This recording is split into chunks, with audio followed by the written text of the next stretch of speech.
Hey guys, welcome back to the channel. This is story about what if Naruto and Hinata hide their strength part 1. Before I start, please do support for more amazing content and comments for part 2. Do consider to subscribe my channel and share my video to your friends and check out the description as well. Let's start the video. Today was a special day. Today was the day of the final graduation exam of the academy in the village hidden in the leaves. Today was a day when children would celebrate with their parents for becoming registered ninja of the village. Today was a day of happiness for all of those who would graduate. However, today was not the day to celebrate graduation for two young people. These people had failed the graduation exam and would have to wait another year in the academy before taking the exam again. Or that is what they were told. These young kids' names were Naruto Uzumaki and Hinata Hyuga. Naruto was a loud, annoying, brash, confident prankster who would yell to the world his dream of becoming Hokage. He was also an orphan and a nobody, and the village pariah. Hinata was a shy, reserved, quiet young lady who would never dream of hurting anything. She was constantly blushing and hiding her cute face into the heavy coat she wore everywhere, regardless of temperature. She was also the heiress to the biggest and most well-renowned clan in Konoha, the Hyuga. People who saw these two sitting outside the academy together by the lone tree swing couldn't help but pity them. Or at least they pitied Hinata. There was no way in hell that they would ever pity the demon boy who they blamed for destroying the village 13 years ago. If anything, they pitied Hinata for being lumped in with the demon as a failure. The people saw these two kids looking depressed and thought they knew everything about them. They didn't know how wrong they were. The truth was that these two had known each other since a fateful event when they were 5. That event changed their lives and created the masks that these two wore now. These masks encompassed everything about them, from their looks to their attitude. These masks were the reason that they failed. These masks were part of their plan that they had carefully worked on since they were 5. Today was special for these two indeed. Today was special because today was the day that those masks would fall. Today was a turning point in their young lives. Today was the day that they revealed themselves for how they truly were. Today was indeed special. "Ano Naruto-kun, what happens if our plan doesn't work?" Hinata said quietly. "Which part of the plan, the Mizuki part or the whole plan?" Naruto said while scanning for any possible eavesdroppers. "The Mizuki part," Hinata replied. "It will work," replied Naruto. "The bastard is too power-hungry for his own good. Besides, here he comes now." Seeing Naruto and Hinata sitting alone by the swing, Mizuki began to walk over to them with a barely concealed smirk on his face. "This is perfect. Not only did the demon boy fail, but the Hyuga heiress did as well. I will be able to slaughter the demon brat, get the scroll of sealing for Lord Orochimaru, and sell the Hyuga brat as a slave to the cloud. I'll be rich, and in good favor with my master. It's a win-win-win situation." Thinking all of this as he sauntered over to the failures, he got up to them and got their attention. "Don't you two look rather down in the dumps?" Mizuki asked. "I have just the thing that will cheer you two up. But you have to promise not to tell anyone or else I won't help you." "What could you possibly have that could cheer us up, Mizuki-sensei?" asked Naruto. "The only thing that would cheer us up is another way to graduate, but we all know that that isn't possible." "But that is where you happen to be wrong, Naruto. There is another way you can pass." Seeing Naruto and Hinata's faces brighten up, he thought to himself they fell for it hook, line, and sinker. "Now here is what you two have to do," Mizuki proceeded to explain the location of the scroll of sealing, and where to bring it when they got it. "All you two have to do is learn one jutsu from the scroll without getting caught by anyone, and you'll be genin. But remember, if you tell anyone about this then our deal will be void." Seeing Naruto and Hinata nod in affirmative, Mizuki left to go back home. A few hours later within a forest. Stealing this scroll from the old man was a piece of cake, right Hinata? I mean, come on, he got knocked out from one shot of my Oroku no Jutsu. While I would agree that a scroll of this importance should be better protected, I will have to ask you to never use that jutsu again. "Okay, Naruto-kun?" replied Hinata sweetly. Sure thing, Hinata-chan," said Naruto nervously. "Damn, she can be really scary." "Now while I know that stealing the scroll was just part of our plan to expose Mizuki, I don't see why we can't use this scroll to help us learn, so let's learn some jutsus." "Oh, I know, I can use this cool new scroll copying Fuinjusta that I learned from this book that I borrowed from the advanced ninja portion of the library. That way we can spend our time looking at it." "That's a great idea, Naruto-kun." Naruto placed the scroll on the ground, then took some ink, a brush, and some paper out of his pouch and proceeded to neatly write an intricate seal on the piece of paper. When he finished he placed the paper on the scroll and said Fuinjutsu, scroll copying seal black markings erupted from the paper and covered the scroll before returning to the piece of paper. With that done, Naruto removed the slip of paper and carefully folded it before placing it in his pouch. Done. Now we just have to get a blank scroll or scrolls and activate the seal, and it will copy as much of the original onto the new scroll that will fit, said Naruto triumphantly. Hinata smiled and said, now how about we look for anything cool in the scroll before Mizuki gets here? Alright. They both sat down next to each other in between some tree roots and opened up the scroll. The first item listed that caught their interests. The Kagebunshin. I never knew that it was a Jonin level technique. Sensei failed to mention that when he taught us, said Naruto as he rambled on his thoughts. Well, maybe he didn't want us to get a big head like your mask would obviously do if he had learned it, replied Hinata with a cute giggle. Speaking of Sensei, he hasn't spoken to either of us for a while now. What do you think he is doing, Naruto-kun? Asked Hinata. Knowing him, he's been spending his time sleeping. Although I do have to wonder when he will let us drop the special henge that he made us put up. It is so annoying not being able to walk in our actual bodies, replied Naruto with a hint of annoyance in his voice. While I agree with you about the henge, Naruto-kun, you do have to realize that it masks other things besides our appearance. If we didn't have his special henge, who knows what sort of trouble you and me would get into, said Hinata with another giggle at the end. Although I do have to imagine that he will let us put it down soon since we are unmasking ourselves today. Naruto heard rustling in some nearby bushes and quickly told Hinata to be quiet. They were expecting Mizuki to come out of the bushes, but surprisingly Irika popped out instead. Naruto, Hinata, you have no idea how much trouble you two are in, screamed Irika. Trouble? What do you mean, Irika-sensei? We got the scroll and learned a jutsu from it. Doesn't that mean that we passed? Questioned Naruto. Who told you that if you stole the scroll and learned a jutsu that you would pass? Asked Irika carefully. Suddenly there was a whistling noise as four shuriken shot out of a nearby bush aimed directly at Naruto. Naruto braced for impact as the shuriken came closer, but when he heard the noise of metal piercing flesh, he felt no pain. Opening his eyes, he saw Irika leaning over him with blood dribbling down his face and four shuriken sticking out his back. That would be me, said Mizuki evilly. I was the one who told them to steal the scroll and to come here under the illusion that they would become genin. I was the one who also rigged all of Naruto's tests so that they would be Chunin level questions. I also was the one who punished Naruto for things he didn't even do. Do you want to know why, Naruto? Why I did these horrible things to you? Why everybody hates you? It's quite simply it's because. You can't, Mizuki, it's against the law to tell him, yelled Irika desperately. Ignoring Irika, Mizuki continued, because you are the nine-tailed demon fox. Dead silence filled the air. Suddenly Mizuki started laughing manically. Hee hee ha ha ha ha ha ha. Tio stunned Tio move after being told what you actually are. That's a joke. You really are pathetic, demon. I'm going to enjoy slaughtering you and selling your whore of a Hyuga to the cloud. There is no telling what they will do to her body though. Ha ha ha ha ha. Suddenly a huge amount of killing intent started rolling off of Naruto. Feeling it, Mizuki started to unconsciously sweat. Inside Naruto's and Hinata's head they heard a voice which said, I've had enough of that wimp's pathetic laughter. Destroy him but keep him alive. I'm sure your Hokage will want to have a few words with him. You shouldn't need my help. They both replied in their heads, Hi, Sensei. The killing intent coming off Naruto suddenly doubled in amount, and added on top of it Hinata started pouring out her own, matching the level of Naruto's. Mizuki started to really sweat as he felt their combined killing intents bury him. How is this possible? The demon I can imagine, but this little girl is matching his killing intent with no effort. Wasn't this girl the shy little Hyuga brat who refused to hurt a fly? What the hell is going on? The killing intent suddenly stopped and Mizuki breathed in a huge gulp of air. He had been unconsciously holding his breath. You know, you really should keep your mouth shut, you idiot. I can take whatever insults or hatred people have towards me. I'm used to that. However, the moment you insult my friends, that is the moment that you've signed your own death warrant. And you didn't just insult one of my friends. You insulted and threatened my Hinata-chan. Normally that alone is warrant enough for your instant death, but I have a better idea. Hinata-chan and I are going to destroy your body, but we will keep you alive.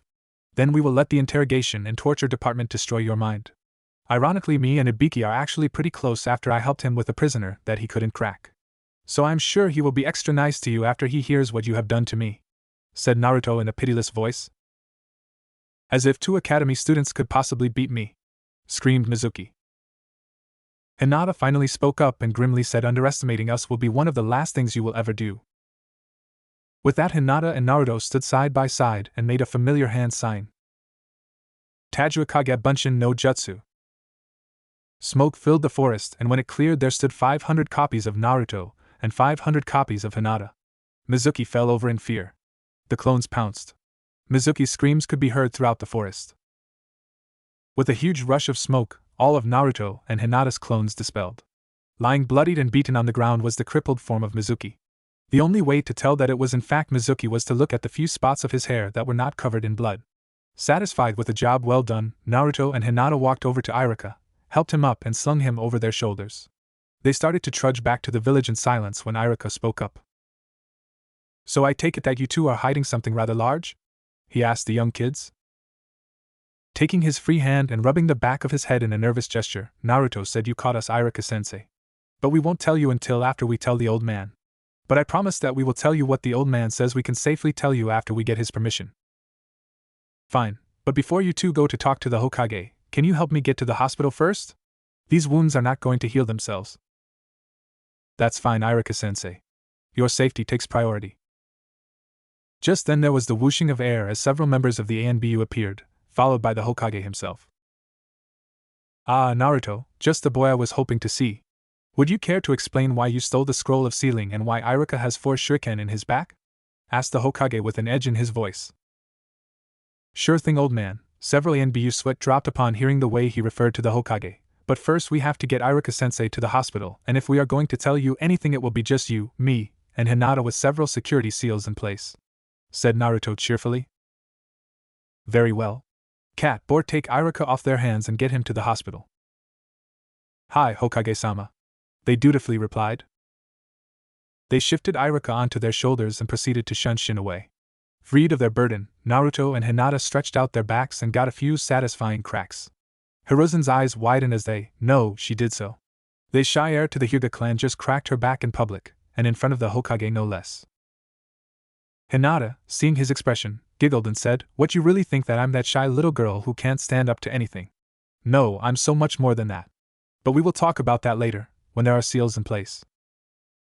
Snapping out of his shocked state, the Hokage cleared his throat and said, "Well, we should hurry up then. I am now very curious as to what you two have to say to me."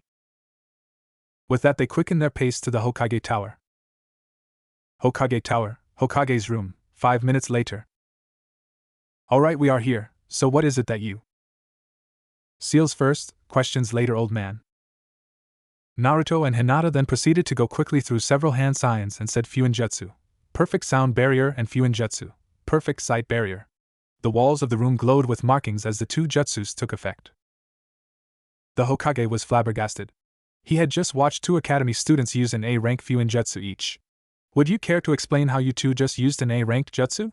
the Hokage asked in a dangerous voice. "Sure, our sensei taught it to us for pretty much this exact reason," replied Naruto. "You two have a sensei? Who?" Everybody knows that private tutoring of academy students is not allowed unless they are within the same clan. If this person is someone in the Leaf Village, they will be severely punished. The Hokage then noticed something that was a bit off between the two of them, something that he only noticed because he was practically interrogating them with his gaze. "Also, you two can drop the henge. I know that you two are hiding under one." Hearing this, Naruto started clapping and laughed while, "Old man, you really are worthy of the title God of Shinobi. To be able to see through something that not even the whole Hyuga clan's Byakugan could see through. You really are amazing, old man." Naruto turned to face Hinata and asked, "Well, Hina-chan, are you ready for the first mask to fall?" "Hi, Ritokun, I believe that we can trust the Hokage with our secrets," answered Hinata. At this they both made a hand seal and said Kai before exploding in a puff of smoke. As the smoke cleared, what the Hokage saw left him completely speechless. Standing in front of him were Naruto and Hinata wrapped up in a passionate kiss. But that was not what surprised him. What surprised him was how different they looked. The people kissing in front of him were not 13. They both had the bodies of 18-year-olds. Naruto was wearing his Shippuden jacket unzipped with a tight black shirt that showed off his well-defined muscles. He wore black pants that were similar to what the ANBU wore, along with the standard black ninja shoes. His hair was a little longer than his younger selves and it made him look like a younger Minato Namikaze. He wore black ANBU gauntlets that had an orange plate instead of the standard gray. Finally, he had a hideate that had the kanji for fox on it that was secured around his forehead by a long piece of black cloth. Looking over to Hinata, the Hokage was hard-pressed to not get a nosebleed. Only years of training by being a closet pervert allowed him to accomplish this feat. Hinata was wearing dark blue pants that clung nicely to her lower body. She wore similar shoes to Naruto, only that hers were white. She also wore a very low-cut lavender tank top that revealed a great deal of her bust, which the Hokage estimated was easily in the E-cup range. Pervert powers activate. She also had a necklace that ended in a small red fox with 9 tails. To finish off her outfit, she had a hideate that also had the kanji for fox on it that was secured around her neck by a piece of lavender cloth. But an interesting thing about her is that she had a tattoo of a 9-tailed fox that looked like it was laying on the top of her left. The fox's tails wrapped along the underside of her and continued to the top of her. They ended with the white tips of the tails near the center of her. Naruto and Hinata had been kissing all this time while Hiruzen observed their new features, but they finally broke apart to get some much-needed air. Turning to the Hokage, Naruto grinned and asked any questions, which elicited a giggle from Hinata. Just one. How? Answered the old man. That's a fun one, since we get to tell you the whole story, and hopefully that will answer any other questions that might come up. Now where to begin? Yes, it was 8 years ago on my birthday, October 10th. Flashback no jutsu. Get back here, you demon! Die, you demon scum! You'll pay for what you have done, you demon bastard! These shouts and similar ones followed Naruto as he raced through the streets of Konoha to try and escape the mob that was chasing him. He turned a corner into an alleyway, then suddenly slammed into someone on accident. This allowed the mob to catch up. They picked him up and slammed him against the wall. Now that we have you, we are going to make you pay for what you have done. Look, you just assaulted the Hyuga heiress, and in my opinion that deserves a death sentence. Who knows, maybe the Hyuga clan will be so grateful that they will pay me for saving her. Anyways, now you die. The man pulled out a knife and was about to thrust it into Naruto's throat when suddenly his arm went limp and he dropped his knife onto his foot. He jumped back and screamed in pain, releasing Naruto. He looked up to see the Hyuga heiress standing in front of Naruto in a rudimentary Juken stance. You'll pay for that, you little bitch! Pulling his knife out of his foot, he turned his attention onto Hinata and advanced towards her. She was frozen in fear and couldn't do anything. She turned to ask Naruto for help, but he was just standing there with a glazed look in his eyes. She ran over to him and started begging him to help her, but she got no response. Naruto's mindscape. Naruto landed with a large splash into what appeared to be a sewer system. He got up and frowned at his soaked clothes before looking around. Where am I? He asked himself. The last thing he remembered was the cute girl with lavender eyes saving his life, and then suddenly he was here. You are in your mind, Kit answered a loud and dark voice. Naruto whipped around and saw that he was standing in front of a huge cage. Inside the cage he saw a gigantic fox with 9 tails that lazily flicked about. My mind? How is that possible? And if so, why the hell do I have a giant fur ball in here with me? Giant fur ball? Is that what you think I am? I ought to destroy you, you insignificant whelp. How dare you insult me? I am the great Kyubi no Kitsune. Yeah, I know who you are, but that doesn't explain why you are in my mind though. Unless you got sealed in here by someone. If that is what happened, then suddenly my life makes a whole lot more sense. Well, the kid is smarter than he looks, Yes, you are right, I did get sealed in here by the Yondaime Hokage, and yes, I am the sole reason why your life has been miserable. Do you hate me for that? Do you hate me for making your life shit? Do I hate you? Why would I hate you? My life may not be great, but at least I'm not some stuck-up prick who thinks that they own the world. So no, I don't hate you. In fact, I am glad that you are stuck inside of me because it has taught me humility and made me stronger. Suddenly there was a loud booming noise that repeatedly reverberated through the sewer. It took Naruto a moment to realize that that noise was actually the Kyubi laughing. Ha ha ha ha ha, you are funny, Kit, I'll give you that. And you have spunk too. I like that. How about I make you a deal, Kit? Right now in the world, that cute girl who saved your life is about to get skewered. If you remove this godforsaken seal, I'll give you the power to save her life, and I promise not to take over your body or anything like that. Demons can't break promises. All I ask for in return is that you summon me to your world every so often, and as an added bonus, I'll train you to become a ninja. How does that sound? You better act quickly before the girl gets impaled. That deal sounds fine to me. I just have one question. What's that, Kit? What is your real name? My real name? Ha ha ha ha, I really like you, Kit. It's Kurama. Yours? Naruto. With that, Naruto jumped up to the seal, grabbed it, but then a hand grabbed his, stopping him. Sorry, whoever you are, but I have a life I need to save. Saying this, Naruto shook the hand off and ripped the seal completely off. Real world. The explosion of chakra that happened could be felt throughout Konoha. People who knew what this chakra was thought that the world was ending. But as quickly as the explosion came, it left. Inbu raced to where the epicenter of the chakra explosion was, and what they found there was a horror scene. Bits of human bodies were everywhere, and the alleyway was drenched in blood. Amazingly, none of the surrounding buildings were harmed by the explosion. There was no evidence of who had done this since there were no survivors. Meanwhile, at the field on top of the Yondame's head, 2 people were washing their clothes in a stream, trying their best to remove all the blood that had soaked into it. Hey, what's your name? I would like to know the name of the cute girl that I saved. Ano, it's HInata Hyuga. Ano, are those real? HInata had been watching them for some time, and she needed to know if they were real. What was she referring to? Why the 9 red with blonde tips foxtails and the 2 similarly colored fox ears that Naruto now had on his body? Oh, these? Yeah, I guess they are real. I mean, I can feel stuff that they touch. Can I touch them? HInata asked shyly. Sure, I don't see why not. HInata eeped with joy and pretty much tackled the boy and started rubbing his tails, not caring that both of them were currently naked. As soon as she started rubbing his tails, a deep rumbling noise came out from the base of Naruto's throat. Hearing this noise come from his throat caused him to blush deeply. You purr too? You're the best boy ever, stated HInata with joy, causing Naruto to blush even deeper. I only wish that I could have tails like you. How did you even get them? Asked HInata. Naruto proceeded to tell HInata of what happened in his mind, and when he finished, HInata was looking at him with stars in her eyes. You made a deal with the great Kyuubi no Kitsune. But I guess if that is the only way to get tails, then I will never get them, HInata stated dejectedly. Suddenly a voice spoke inside Naruto's head and said, Kit, tell her that there is another way for her to get tails. Ask if she is willing to be marked as your mate. That will transform her like I transformed you when I merged with you. I like this girl. She wasn't bothered at all by the slaughter that happened in front of her, and she wants to have tails like you, without caring about the consequences of being seen with tails. She is definitely a keeper, and that is the only reason I have brought this up to you. I will relay the drawbacks of doing this to you when you explain this to her, said Kurama.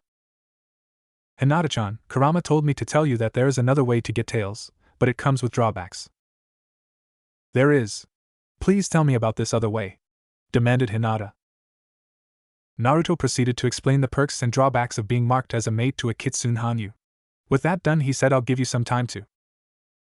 I'll do it, Hinata said decisively. What? Hinata rolled her lavender eyes and said, I said that I'll do it. Mark me as your mate, Naruto-kun.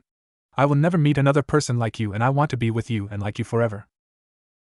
Okay, if you say so. Naruto leaned down in front of Hinata and bit down into her soft flesh right above where her would develop. Naruto then injected a great deal of Kurama's chakra into her through the bite and stepped back. He watched in shock as a tattoo of a 9-tailed fox was burned onto her skin surrounding the bite mark. Then both of their chakras exploded around them, with Naruto's being orange-colored and Hinata's being lavender-colored. Their bodies began to feel really weird all of a sudden, and they were forced to shut their eyes. Then their chakra finally receded and they opened their eyes. They gasped at what they saw before them. They no longer saw their 5-year-old bodies, and instead saw the bodies of their 18-year-old selves. Then their 18-year-old selves started producing what they produce best. Hormones. And lots of them. Feeling this, they saw each other in a completely new light. Hina-chan. Ruto-kun. They stepped up to each other and engaged in a very passionate kiss. Disengaging from their first kiss, Naruto and Hinata stood there gasping for much-needed air. Their tails, without them knowing, had wrapped around each other. They stood there for a minute gazing into each other's eyes until Naruto finally broke the silence. That was amazing, answered Hinata for him. And yet anyways, Kurama never said anything about us getting older. I wonder why we did. Maybe you should ask him about it. I know what you're going to ask me. I'm not deaf. And as for your answer, no, I am not sure as to why it happened. But it did happen, and I've given you the knowledge to be competent 18-year-old humans, said Kurama as his voice ran through Naruto's head. What was that voice? Asked Hinata. You heard him? Replied Naruto with surprise evident in his voice. Yes, she can hear me now that she's your mate. Anyways, on to more important matters.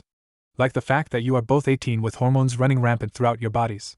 We need to do something about that, or else you two will end up doing things together that will be looked down upon, especially if you two choose to henge back into your 5-year-old selves, which is what I would recommend for the time being. So what I propose is that I put a special kitsune henge on you two for as long as you intend to keep your secret from everyone else. This henge will mimic what your bodies would actually go through as they age from your actual age until you release it. It will take little to nothing from your chakra reserves, and you won't have to worry about focusing to keep it up. To better hide you two, it will come up with a false persona that you two will be able to use to further keep people from getting suspicious about what you actually are. Does this sound acceptable? Kurama finally asked. I suppose so, but will we be able to revert back to our actual bodies when we are alone? Asked Naruto.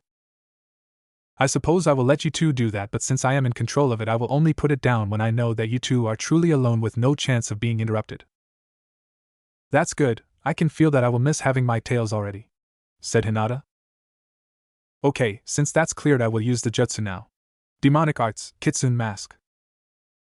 With that said, Naruto and HInata were engulfed in 2 big clouds of smoke, and when it cleared they were back to their 5-year-old selves. I knew it, I miss my tails already, said HInata sadly. Quit complaining. Anyways, I told the kid here that I would train him.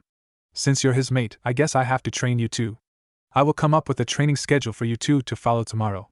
In the meantime, you two should probably hurry back home, especially you, Vixen. Knowing your family, I would say be prepared for the worst, as they won't like the fact that you have been gone so long without them knowing exactly where you are.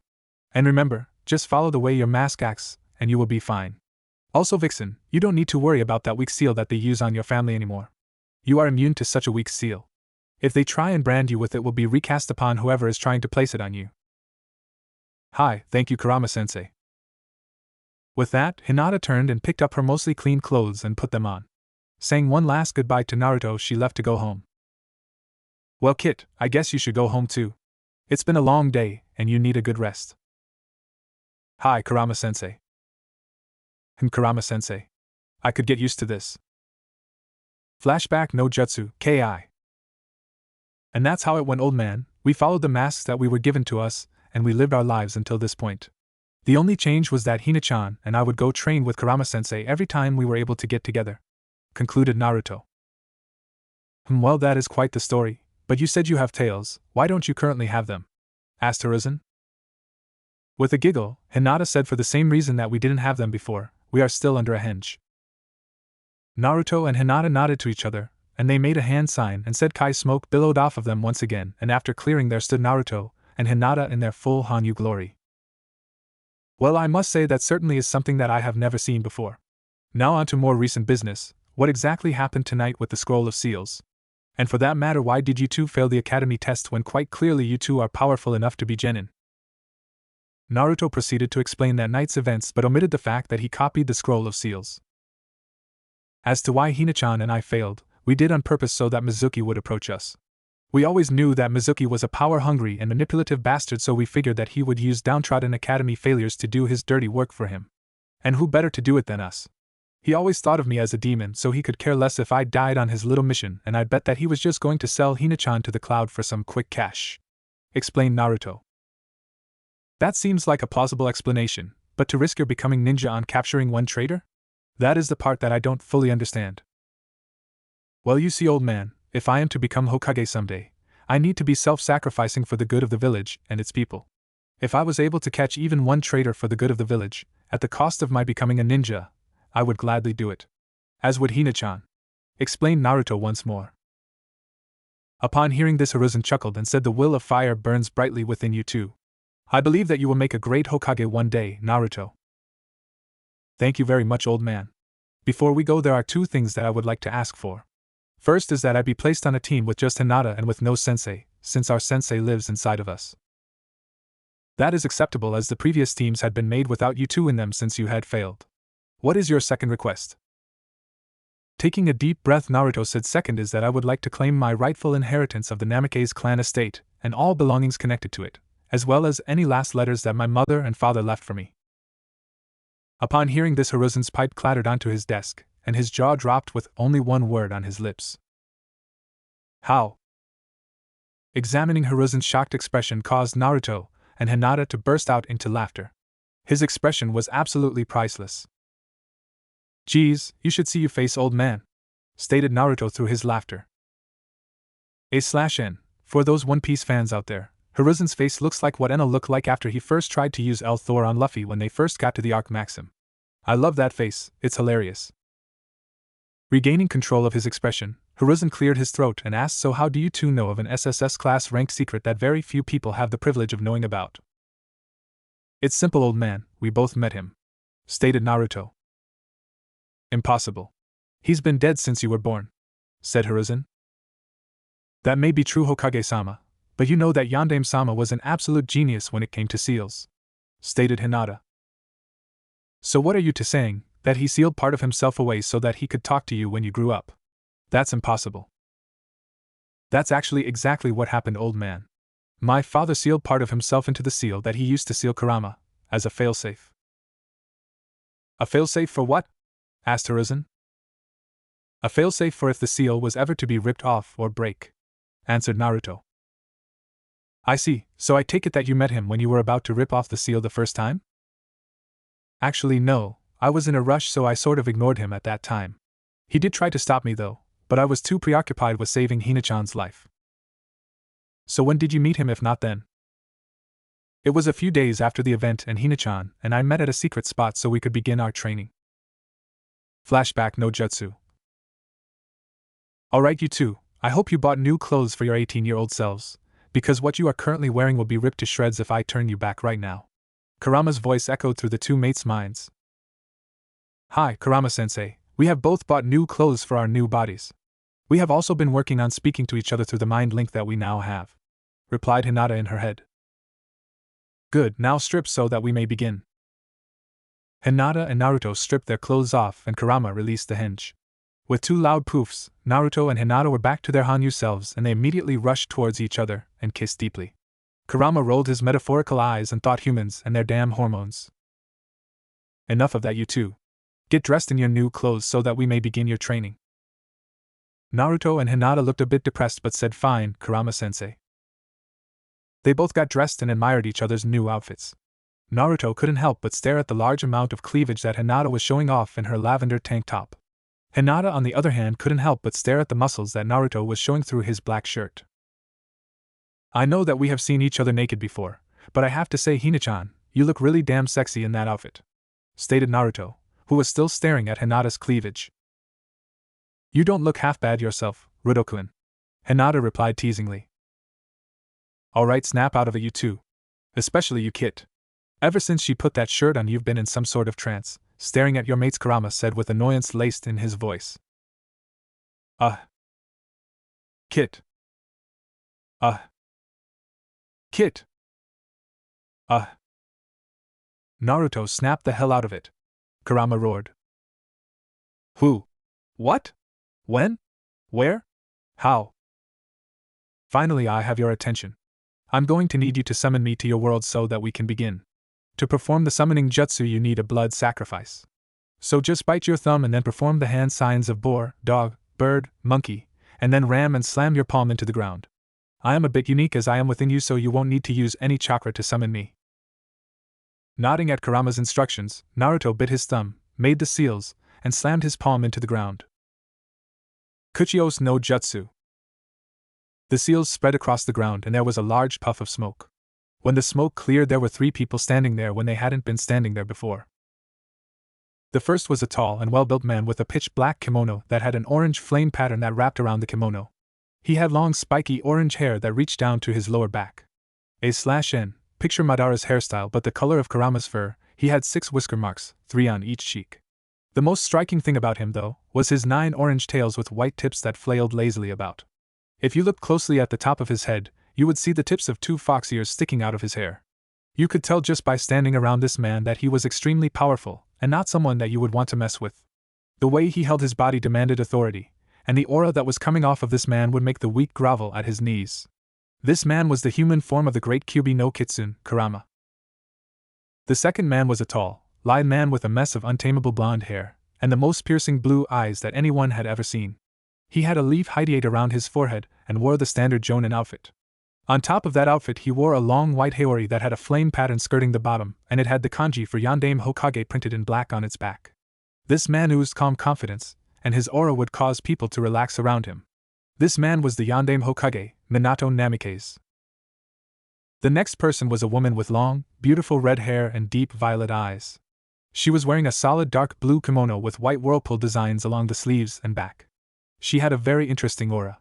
At some points it would be as calm and cool as Minato's, but it had a nasty habit of switching to an aura of dominance that rivaled Kurama's whenever she got angry or if someone said the wrong thing. This woman was Minato's loving wife, Kushina Uzumaki. I know that's Kurama Sensei by the tails, whispered Hinata to Naruto, but that person looks like the Yandame Hokage. I have no clue who the woman is though. Meanwhile, Kurama was about to speak up to begin their training when Kushina shot him a death glare that made even him shudder. Fine, you can talk to him first, Kurama grumbled, but don't take too long. We have a lot of training to do and not too much time to do it. Hearing this, Kushina and Minato took a step towards Naruto with a smile on their faces. Do we know each other? I can't help but feel that you two are familiar somehow, but I can't quite put my finger on it, asked Naruto. Kushina suddenly smashed her fist down on Naruto's skull, making a large clong noise. Hinata was about to jump in and help Naruto when Kushina enveloped Naruto in a large hug and said, Do we know you? Of course we know you. We are your parents, Debane. I'm your mom, Kushina Uzumaki, and this amazing man is your father, Minato Namikaze. And my parents? I have parents? Asked Naruto in shock. Of course you have parents, sweetie. What did you think that you suddenly popped into existence? Remarked Kushina. I have parents, repeated Naruto. I have parents, he repeated again, excitedly. Suddenly Naruto broke down and started to cry. Hinata immediately jumped next to him and started to console him. What's wrong, Naruto-kun? She asked quietly. There's nothing wrong, Hina-chan. It's just that I'm so happy that I have actual parents. That's something that I've wanted my entire life. And to think that my dad is the fourth Hokage. These aren't tears of sadness, Hina-chan. These are tears of pure joy, answered Naruto. Minato had been happily watching his son, but he decided to speak up. Naruto, we won't be able to stay here indefinitely. Our situation is similar to Kurama's. We sealed a part of ourselves in you as a failsafe in case Kurama tried to break out. I was to appear and stop that from happening, along with remaking the seal. Your mother was to appear when you would try to take control of Kurama's power, she would help you do that. However, neither of us ever expected that you would merge with Kurama, so we have nothing to use the power on since either of those things happened. So instead you can treat us like a summoning jutsu like Kurama. You can summon us to help you in a fight, or if you want us to just talk or if you need advice. You don't need to fill in any events of your life because we were with you and we watched your life unfold so we know what is going on. However, unlike Kurama, we cannot speak with you through our minds since we are not merged into one being. To talk to us, either summon us or go down to your mindscape, although I would prefer to be summoned. Now that you know why that we are here, do you two have any questions that you would like us to answer? Yes, I do. First is, how did you two fall in love? Said Naruto. Blushing deeply, Kushina explained the story of how they fell in love. A/N, just like the anime. Second is, why did you seal Kurama into me? I don't hold anything against you two for it, and I am actually rather thankful that you two did. Minato proceeded to explain the night of Naruto's birth, with Kurama piping up occasionally whenever he missed a fact. Finally, is there anything that I inherit from you two for being your son? Minato was thoughtful for a moment, and then said, when you turned 18 or got to Jonin you were supposed to be told of your heritage and inherit everything that we owned, including the Namikaze clan estate, as well as a seat on the clan council. However, you are technically 18 now, and I don't see why you shan't get it now. If I may say so, Minato, in my opinion we should give him his inheritance when these two decide that it is time to drop their masks. If a 5-year-old kid just walked into the council and demanded that he was the son of the legendary Yellow Flash and that he wanted his inheritance, the council would die of laughter. So I suggest that he waits until he is powerful enough to back up his claim before he runs in. You two can help me train them, and you could even teach him that jutsu that you used that you copied from the tailed beast ball and based it upon. Or even better, you could teach him the jutsu that earned you your moniker, the Yellow Flash. How does that sound? That sounds like a great idea. I will begin teaching them the Rasengan immediately. However, I will not teach them the Hiraishin no Jutsu until they reach Genin. If anyone ever saw an academy student use that jutsu, they would freak out, replied Minato. You're saying that people won't freak out when they see a Genin using Hiraishin? You must have flashed around too many times if you think that. You created that jutsu and only taught it to your 3 most trusted aides, and even they can't do it near to the extent that you do. Face it, people are going to freak if they see him use it regardless of what age he is. How about you teach it to him, but he is only to use it as an absolute last resort. Fine, that's reasonable. Now we should get to training. The first thing I'm going to teach you is the Kage Bunshin no Jutsu. With both of your insane chakra reserves, you should get it down in no time, and it will speed up your training speed by 1000% due to the memory retention of shadow clones," said Minato. With that, they finally began training. Flashback no Jutsu Ki. And that, old man, is how I learned of my parents. We have decided to discard our masks now, so we have come to get my inheritance, concluded Naruto. It seems as if I have no choice. Here are the letters that your parents left me to give you. All of the money that you now have is locked in the Namikaze clan vault, in the Namikaze compound. I assume you know where it is? Asked Hiruzen. Replied Naruto. I will take him there, Hokage-sama. It is quite close to the Hyuga compound.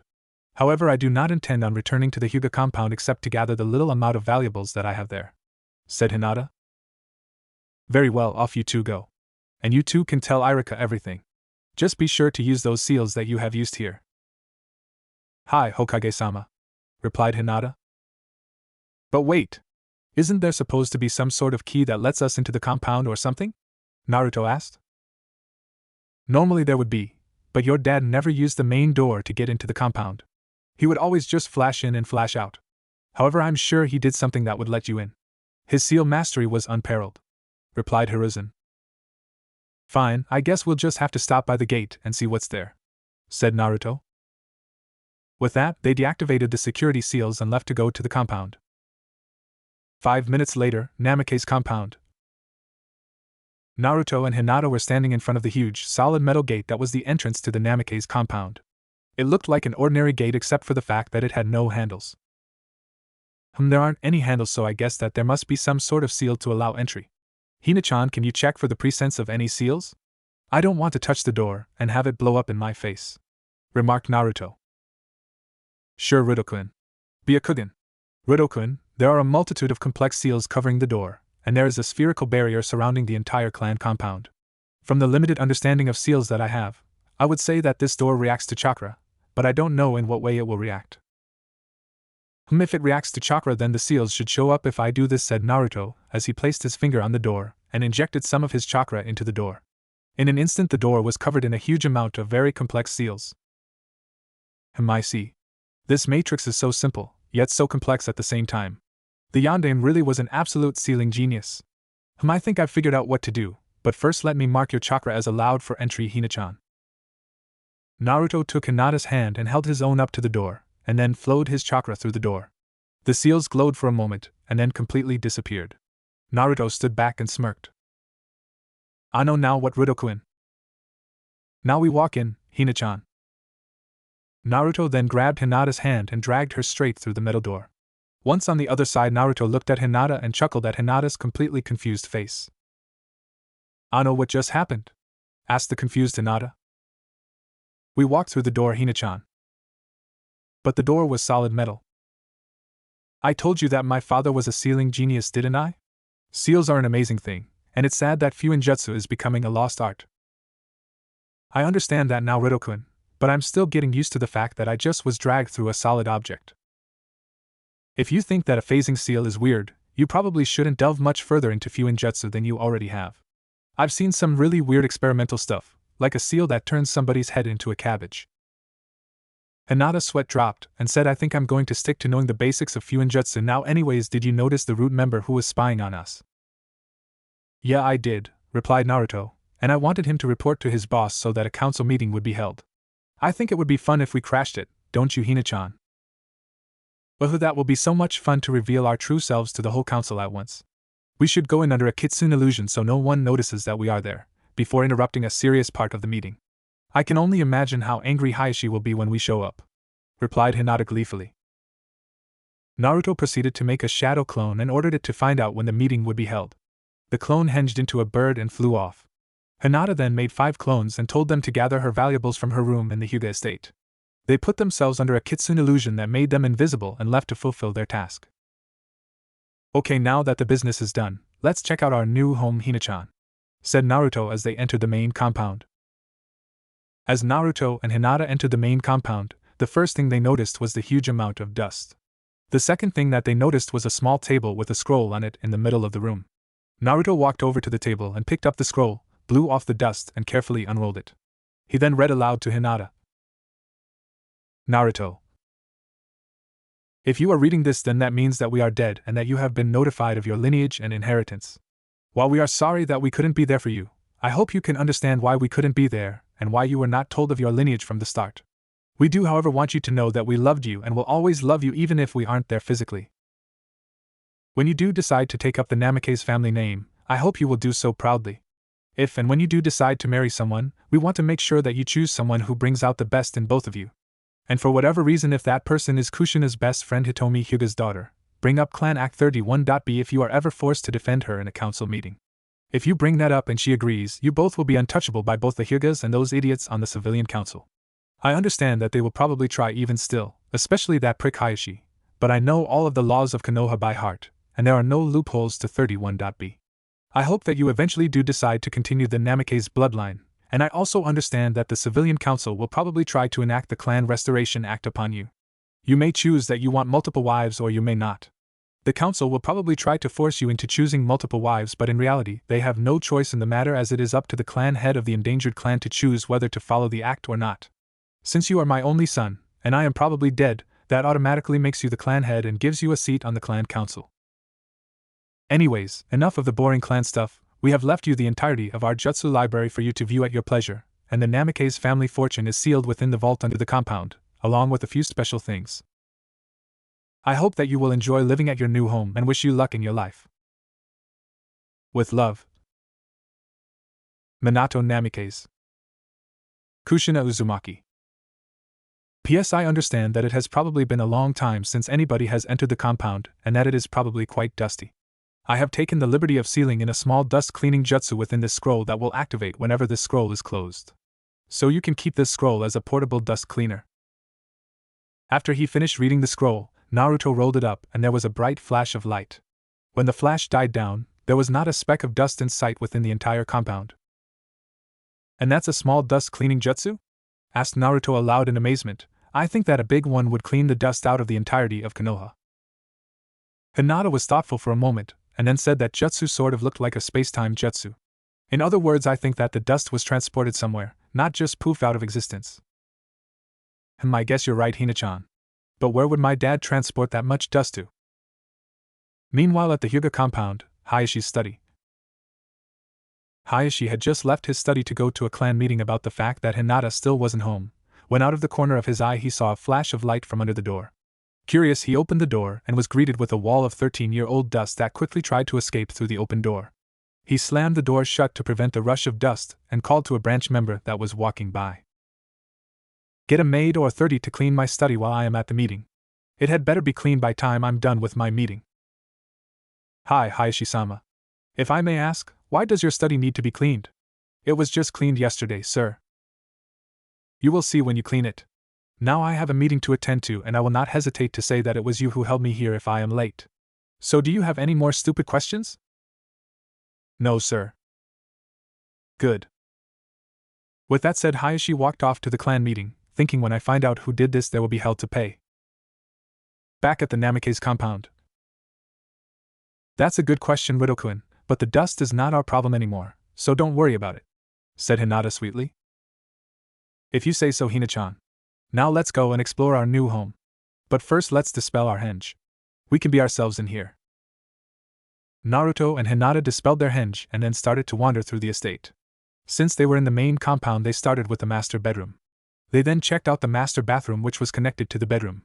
Naruto was overjoyed at the size of the bath and that he would now get to shower with consistently hot water. Hinata was thinking devious thoughts of how she could make it look like an accident while walking in on a bathing Naruto. After exiting the bathroom into the main bedroom again, they encountered the clones that Hinata had sent to retrieve her belongings.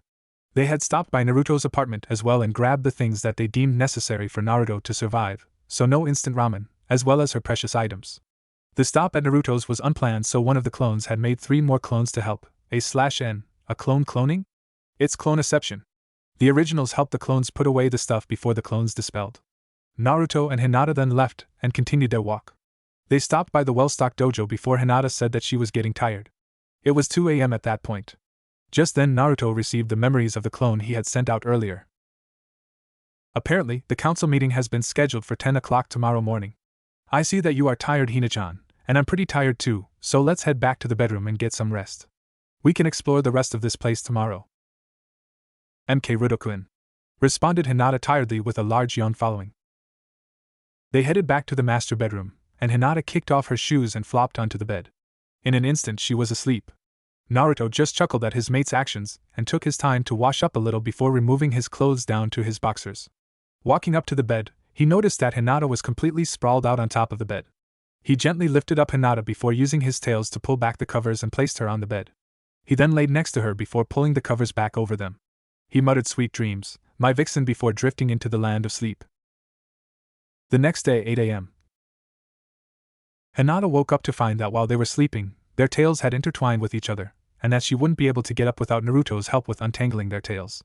Hinata then kissed Naruto gently on the lips and whispered, Rudo-kun, wake up. It seems we have a slight problem. Naruto, who had been awakened by Hinata's kiss, rubbed his eyes and said, I could get used to waking up like that. What's the problem, Hina-chan? Hinata giggled and said, well, Rudo-kun, it seems that our tails don't want either of us to leave the bed and get ready this morning. Can't we just stay in bed then?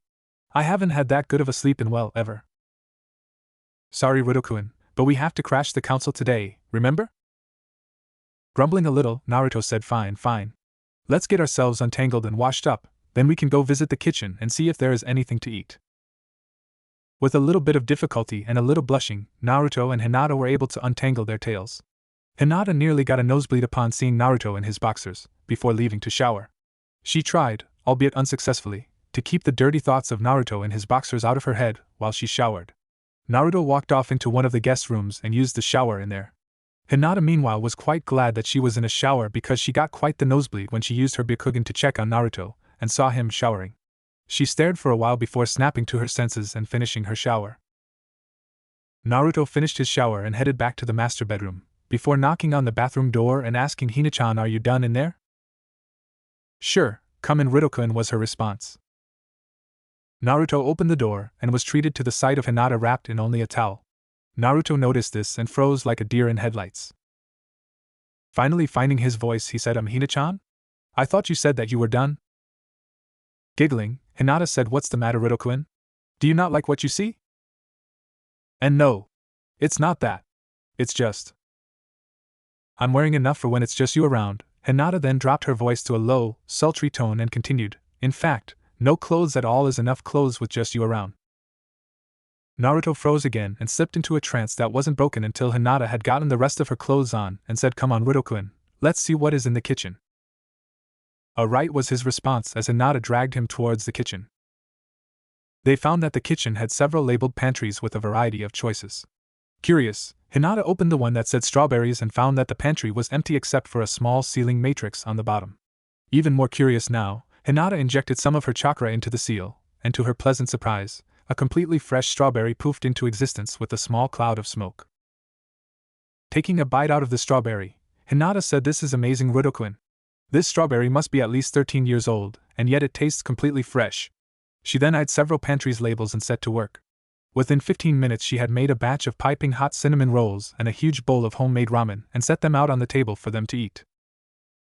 Now, Rudo-kun, you have to understand that today is special and that I will not make you ramen for breakfast very often.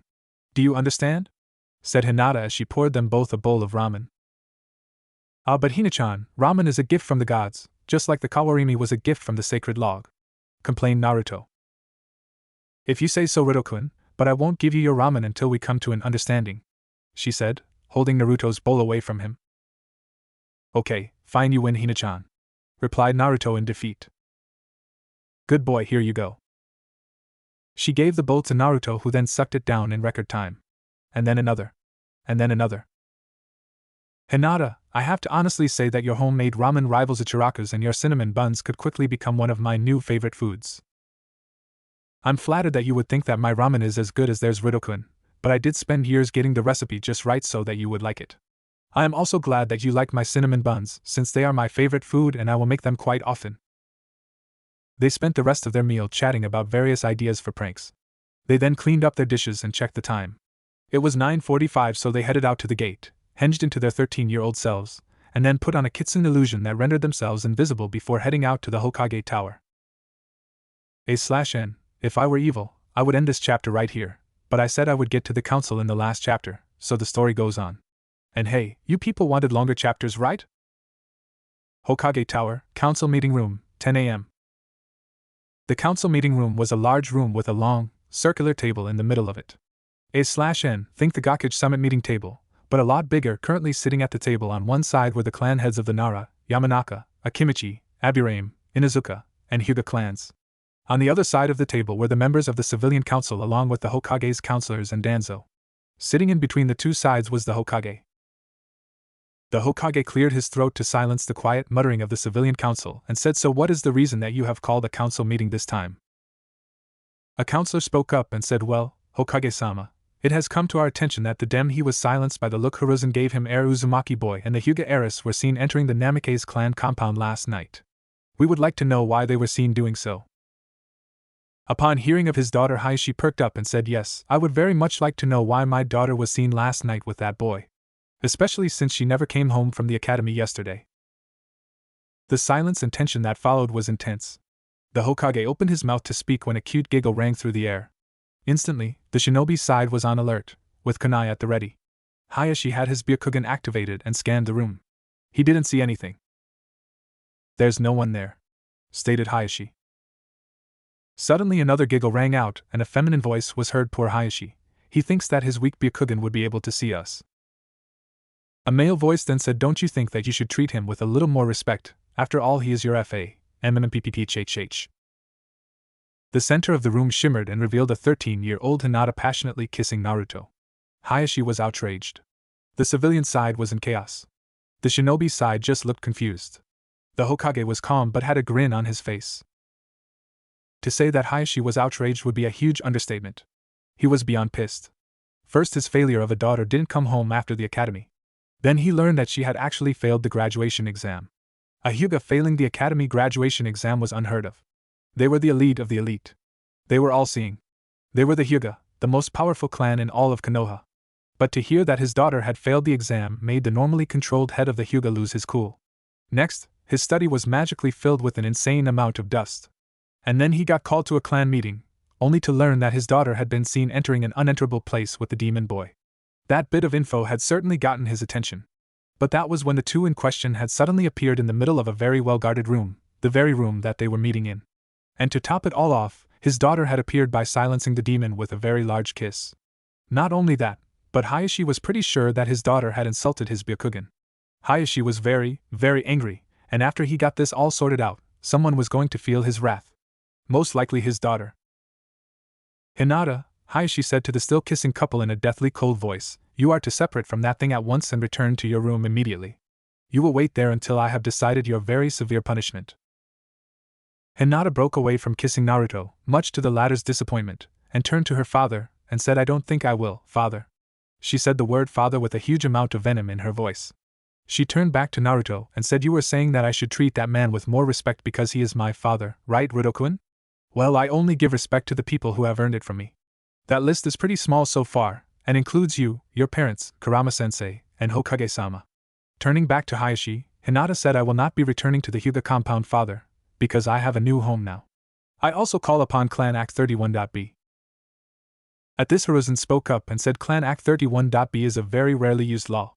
It states that a heir, or in this case heiress, may choose to hand off her title and all associated privileges to someone else in the same clan, and at the same time denounce their own name, and have another clan give them their name." "That is correct, Hokage-sama. I choose to give my title of Hyuga heiress to my sister Hanabi. I also choose to take up residence and the name of the..." Hinata was cut off by Hayashi stating, "I know of Clan Act 31.b, and I also know of its only weakness. That is that in order to join the new clan, you must have written permission from the entirety of the clan that you are trying to join.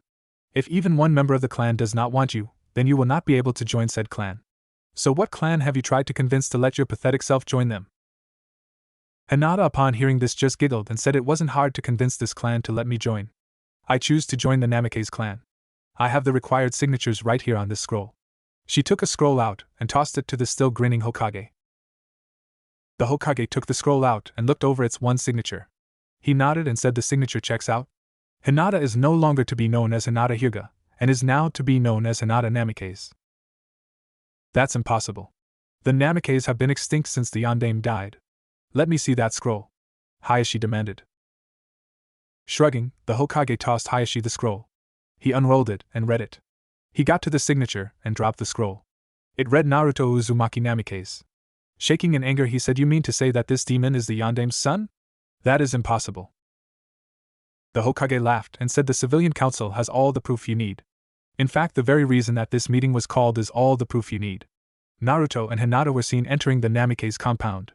A compound which is only enterable by those of Namikaze blood and those that they have chosen to be allowed to enter. If anyone else tries, they will meet a rather painful experience." Upon hearing this, Hayashi shut up and the civilian council was again in uproar. One pink-haired banshee's mother in particular said, "If he truly is the last of the Namikaze, I propose that we enact the Clan Restoration Act upon him. I propose that my Dao." "No." Naruto cut her off, "I will not partake of the CRA. You don't have a choice, boy." "Actually, I do. It is up to the clan head to decide if a member partakes of the CRA. And ever since my father died, I was and still am the new clan head of the Namikaze clan. And I say no. Hina-chan is my one and only mate," responded Naruto, shutting her up. Shikaku, upon hearing this, raised an eyebrow and his head off the desk and said, "That is an interesting choice of words, Naruto. Care to explain why you chose the word mate?" Naruto turned to HInata and winked at her. Getting the signal, she took off the heavy jacket that she was wearing and revealed that she was wearing a low-cut magenta tank top, A/N. What can I say? I like the idea of HInata in tank tops. That showed off a great amount of her fox tattoo and cleavage. Turning back to Shikaku, he said, "I don't know, Shikaku-san, can you explain why I used the word mate?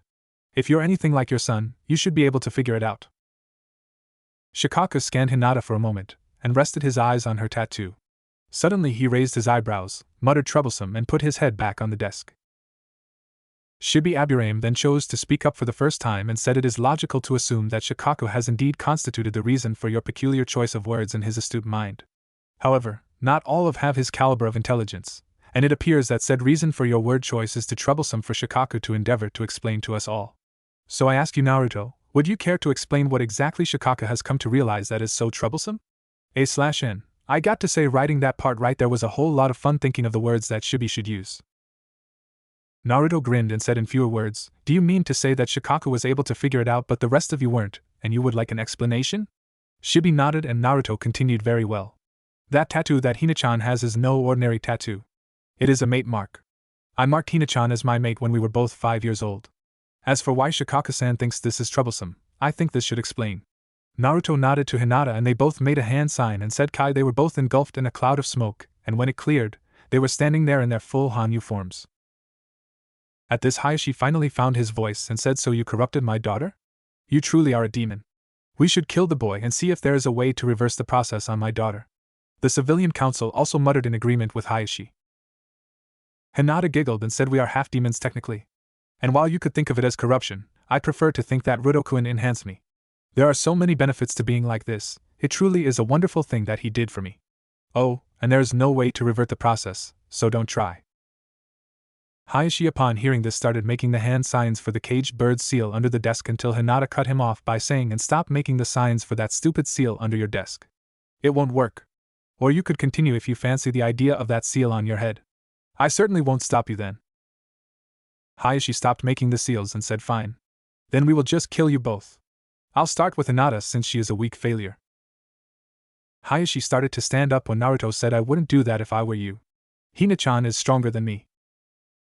HInata pouted and said, "You're never going to let that go, are you, Rudokuin?" "Just because I can do this." HInata proceeded to hold her finger up and formed a Rasengan on it.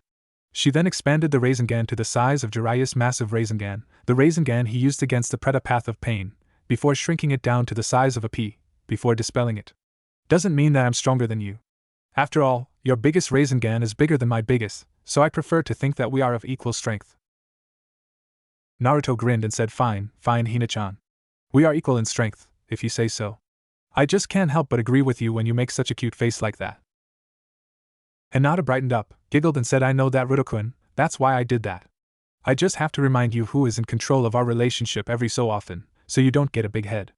Anyways, I think that all of the topics that we wanted to be discussed have been covered, so I think we can head on home. I'm feeling pretty hungry, so how about I make us some lunch when we get there? But where are my manners to the council? How about you leave them a parting gift of your guests so that they won't get bored?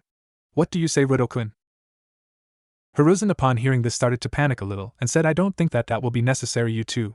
I really don't want to deal with the paperwork that will inevitably get loaded onto my desk if you do that. So please, whatever you do, just don't do what I think that you are saying Naruto should do. Upon seeing Hiruzen's begging look, Naruto laughed and said, how about I cut you a deal, old man? If I tell you the secret that will solve the issue of the paperwork, then I can summon them and let them do what they want. I promise you that they won't kill anyone. Only maim. So what do you say? Hiruzen brightened up upon hearing his offer and said, that sounds acceptable. So what is the answer to the Hokage's bane? Naruto laughed again and said 2 words, old man. Shadow clones. Hiruzen's eyes widened with realization and he started pounding his head against the desk repeatedly saying stupid, stupid, stupid, stupid. Naruto laughed, and Hinata giggled at his reaction. Naruto then went through some hand seals and bit his thumb, before slamming his palm against the ground and shouting Kuchios and no jutsu. The room was engulfed in a cloud of smoke, which cleared to reveal a pissed-off Kushina being held back by a slightly irritated Minato, and a grinning Kurama. Now remember you guys, I said to the old man that you could maim, but not kill. Let me revise that. Since you have Kurama-sensei here with you, you may kill, but make sure they are alive in the end. Okay? Affirmed Naruto as he and Hinata walked out the door, placing themselves in their 13-year-old henge as they went. With Naruto and Hinata gone, the civilian council was seriously starting to sweat at what they had just heard his say. Minato, sweetie, please let me go. I only want to hurt them a little bit, said Kushina as she struggled against Minato's strong grip. Now Kushina, maybe we should hear any excuses that the council has for their actions before we do anything violent, said Minato as he held her back. An ill-fortunate council member then chose to speak up and said, excuses, ha! What sort of excuse do we need? That boy is a demon, and now the girl is one too. They should be sentenced to death immediately. The other council members and Hiashi nodded in agreement. Bad idea. Minato upon hearing this finally snapped. They insulted his son and his daughter-in-law for the last time. So he did the worst thing that he could possibly do to the council. He released his grip on Kushina. Instantly chakra chains flew from Kushina's back, pinning the council members to their chairs. Kurama signaled Kushina to hold on for a moment as he pulled out something from his black kimono. It was an object not often seen in the Narutoverse. It was a cell phone. He punched a few numbers into the phone and held it to his head as it rang. Hey, Shinigami, how are you doing? The kid told me that I could kill some people but that they had to stay alive in the end. So do I have your permission to do my kill revive rekill thing that I love to do? You can play with them as much as you want while they're dead, they really deserve it. I've got permission? Great. See you later, maybe we can go on a killing spree for old time's sakes later, said Kurama to his best friend in his phone before hanging up and putting his phone back into his kimono. Looking back to the impatiently waiting Kushina, he nodded and said, please continue, Kushina. Their screams will be music to my ears. A/N, yes, the Shinigami is Kurama's best friend. They met after one particularly nasty slaughter, and became fast friends. The favor Kurama called in is a pretty common one. He likes to kill people, then revive them, then kill them again. I got that idea from another fanfic.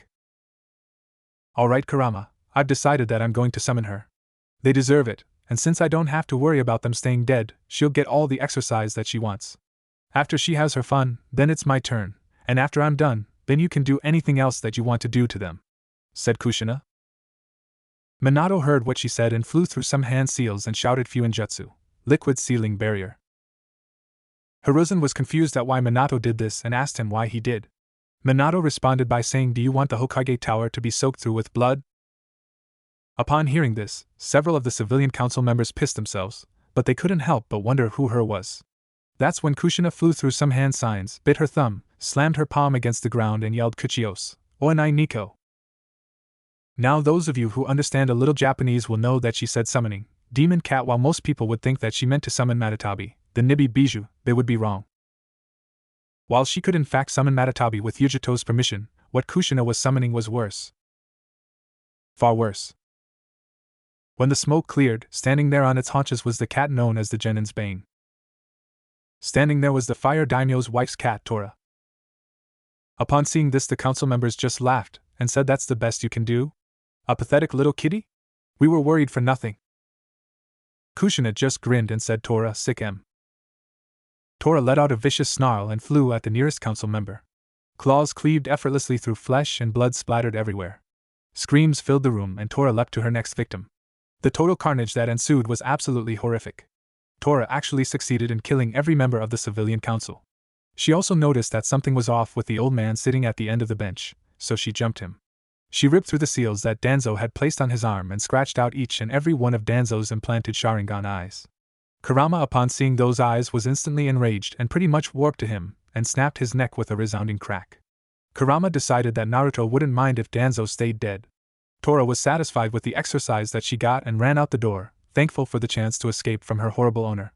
Hiruzen realized that he would have to send some genin out on a mission to catch her, but he resolved to pay the genin double what he had been paying them previously from now on to whoever accepted that mission. He was also extremely glad that Minato had put up his seals when he did. Who knew that those civilian council members could produce that much blood? It was obvious to him that they were in fact currently dead, when suddenly they all gasped for air as their hearts started pumping again.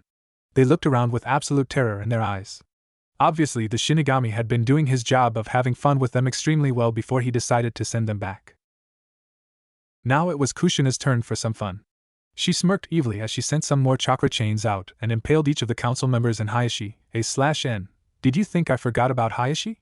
I did not. It's just Tora knew that she wouldn't be able to take on Hayashi without at least being slightly injured, so she didn't bother with attacking him, through their stomachs, arms, and legs, pinning them each against the wall. As their blood flowed, it was absorbed into Minato's seal and disappeared. Kushina then walked up to the first council member. She grabbed his arms and tore them out of his sockets.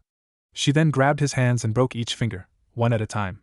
Next she kicked out his knee sockets and smashed his femur with her foot. Then she pummeled his chest, shattering his ribs. Finally, to end it, she grabbed his head and twisted it, snapping his neck, killing him. She repeated this exact process for each of the council members and Hayashi. Finally satisfied with her work, she released her chains and took a step back. Once they had revived again, it was Kurama's turn. What he did to them was simple, yet extremely effective and painful. He used a special jutsu called Kitsune Arts, slow burning flame. This lit a small amount of fire onto each of the council members and Hayashi and slowly, and very painfully, spread across their entire bodies. Satisfied once the jutsu was used, he stood back and watched them flail around as the flames spread across their bodies until they each could take it no more, and they died just from the sheer sensation of the all-consuming pain that racked their bodies. This effectively cauterized their multiple wounds, stopping the bleeding of their bodies. The flames went out as soon as their victims died. Kurama turned to Minato, now the only remaining member of the summoned group who hadn't done anything to the council, and asked, "Well, I'm done. Is there anything that you would like to do before we head home?" Minato responded by saying, "I think that we have done enough, but there is one thing that I would like to do to Hayashi when he gets revived." They were revived a moment later, and Minato walked over to Hayashi, who was trying to stand up, and delivered a fearsome punch to Hayashi's jaw, knocking him out. Satisfied, Minato turned and said, "That's for trying to put an insult to the fine art of Fuinjutsu onto my daughter-in-law." With that done, Minato nodded to Kushina, and they both disappeared in a puff of smoke. Kurama turned to the Hokage and said, "They will all be fine. All of their broken bones were mended when I revived them, and my flames cauterized their wounds. They will just be in a fair amount of pain for the next month." With that said, he poofed away in a cloud of smoke.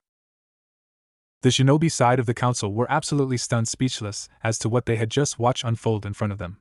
They all silently resolved to tell their kids to never get on Naruto or Hinata's bad side. The Hokage cleared his throat to get everyone's attention and said, "Well, that was certainly something. You are all dismissed. I have paperwork to do, and there is no reason for any of us to stay here longer." With that said, the Hokage and the shinobi side, minus Hayashi, shunshined away in a cloud of leaves, leaving the civilian council and Hayashi to wallow in their well-deserved pain. Meanwhile, at the Namikaze compound, Naruto and Hinata had just finished eating their lunch and were now sitting on the kitchen table, with Hinata straddling Naruto, and were engaged in a very passionate make-out session. Suddenly Kurama's voice popped up in both of their heads and said, "We are back in your mind. I don't think that you will have to worry about the council ever again. If anyone deserves to be called a demon after today, it is your mother, Naruto. The things that she did to them definitely have my stamp of approval on it. They should be calling her the red-haired demon from now on." Naruto and Hinata heard this but mostly ignored it as they continued their make-out session. Naruto and Hinata had just finished their make-out session on the kitchen table, and were now deciding what they wanted to do with the day. Team assignments were not going to be given out until the next day, so they had the whole day to do whatever they wanted. While they didn't know what team that they were going to be put on, they decided that they would show up anyways so that they could reveal their true selves to their classmates. Besides, they were curious as to what the other teams would be. It would be good knowledge to have in case they ever had to work with another team. So what do you want to do today, Hina-chan? Asked Naruto. Hinata was thoughtful for a moment before she answered, well, Ruto-kun, I was thinking that since we didn't have time last night to finish exploring, we could do that today. Also, I think that we should visit the vaults so that we can fill our wallets, along with seeing what your father meant in his letter when he said a few special things that has me really curious. Naruto grinned and said, well, we could always summon him and ask him ourselves, but where's the fun in that? Exactly, Ruto-kun, so let's save the vault for last and take our time exploring the compound, replied Hinata. With that, they set off. They first went back out front to where the main gate was, since they never really got the chance to inspect the opening area since when they first came in it was dark, and when they left this morning they were in a rush to get to the council meeting. They were pleasantly surprised with the state of the grounds. Normally, if you left grounds like this uncared for 13 years, you would find that the grass would have grown wild and there would be weeds everywhere. What Naruto and Hinata found was what appeared to be freshly cut grass, and instead of weeds everywhere, there were beautiful wildflowers growing all over the place. I'm pleasantly surprised with the state of our lawn, Hina-chan. I guess my dad must have somehow invented a seal that keeps the grass cut at a certain length, commented Naruto. I guess that is plausible, but I for one am really pleased with all of these beautiful wildflowers that have grown. I don't think that I have the heart to remove them. I am also amazed that I cannot see even one weed growing anywhere, said Hinata. In that case, we won't do anything to the lawn. We will let the wildflowers grow as they please, and the seal will keep our grass at a manageable length. So it seems that we will never have to do any lawn maintenance. I guess we just got lucky with the lack of weeds though. They then continued walking along the perimeter of the compound, observing that the state of the lawn seemed to be the same not just at the front of the compound, but everywhere. As they followed the compound wall along, the wall stopped and gave way to a mountain. Naruto and Hinata noticed an entrance to a cave that went inside the mountain. They entered it and walked along a passageway that was lit by what appeared to be seals giving off a pleasant blue light. The passageway opened up to reveal a huge cavern that had several steaming hot springs in it on one side, and on the other had a large waterfall that spilled from a crevice in the cave wall into a large crystal-clear lake of pure water. The room was lit by the same seals that emitted the blue light, and the light reflected off the surface of the lake, turning the whole room a brilliant shade of aquamarine. This is absolutely amazing, Ruto-kun. To think that such a place of natural beauty existed in a clan compound is unheard of, said Hinata in awe. You're right, Hina-chan, and it's ours to share with each other. No one else but us gets to experience this place. It will be our own private haven, said Naruto. At this, Hinata turned to him and enveloped him in a huge kiss, which he returned with great fervor. They broke apart only because they were both running out of air. When they did so, Hinata noticed a passageway that was not the way that they had come in. Walking over to it with Naruto in tow, she noticed a carving on the wall next to the entrance of the passageway. She gasped when she realized what it was. Ruto-kun, this carving is a map of a series of tunnels and passageways that lead everywhere in the village. There is even one that leads straight into the Hokage Tower, said Hinata in amazement. You're right, Hina-chan, said Naruto. Then, grinning mischievously, he said, think of all the pranks that we could get away with if we utilize these tunnels. Hinata giggled and said, you're right, Ruto-kun. Konoha won't know what hit it. But that is something for another day. We should head back and finish checking out the compound before it gets late. We still have plenty we haven't seen.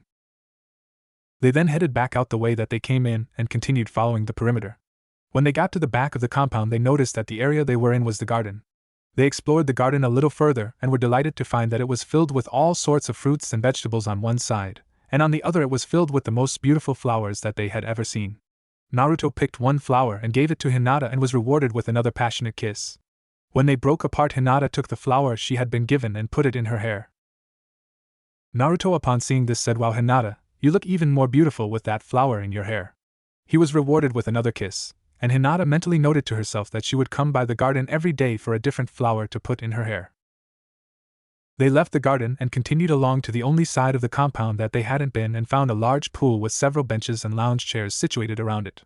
Seeing this, Naruto commented, why did my family need to get a pool when they had a lake that they could go to? Hinata giggled and said, I think it's so that in case your family ever had any guests, they didn't have to reveal a secret place while still allowing their guests to be able to relax in the water. Also, the lake doesn't have any sunlight, so girls wouldn't be able to lay in the sun and tan. They then proceeded to reach the front of the compound again and entered the main building. The first place that they visited inside was the clan's library. To say that it was big would be an understatement. The library was absolutely massive. There were thousands of scrolls, and they were all neatly alphabetized and separated by their content type. The jutsu section alone was 3/4 of the library's total contents. Naruto spoke up and said, "I don't think that I'd be able to even read through half of the jutsu scrolls in my lifetime, let alone master the jutsus in them." Hinata once again giggled and said, "You're forgetting one thing, Rido-kun. We are both Hanyas, so we have all the time in the world. Also, we both know the shadow clone jutsu, so that will definitely speed up the process." Naruto just stood there dumbly and said, "Oh yeah, right. How did I forget about that?" Hinata just giggled and they moved on to the next section of the house, but not before leaving some shadow clones to start on learning the new jutsus. The next place was the study, which was a small room with a large desk in the middle. In the corner of the room were blank scrolls of all sorts of sizes. Seeing these, Naruto remembered something he had previously forgotten and said, "Hey, I can finally copy the scroll of seals with those." Naruto then took a scroll that was around the size of the scroll of seals and took out the piece of paper that he had used on the scroll of seals. Placing the paper on the blank scroll, he injected some chakra into it, and the kanji on the paper disappeared, indicating that the scroll was successfully copied. Naruto and Hinata both made some shadow clones and set them to work examining the scroll. The originals left the clones to their work and left the study to move on. First, they stopped by the kitchen where Hinata made them dinner consisting of curry and rice. It was around 8 p.m. and they hadn't eaten since lunch, so they were pretty hungry. They quickly ate before getting up and moving on after doing the dishes. They briefly examined the guest rooms, which were surprisingly of higher class than they thought they would be, and moved on to the armory.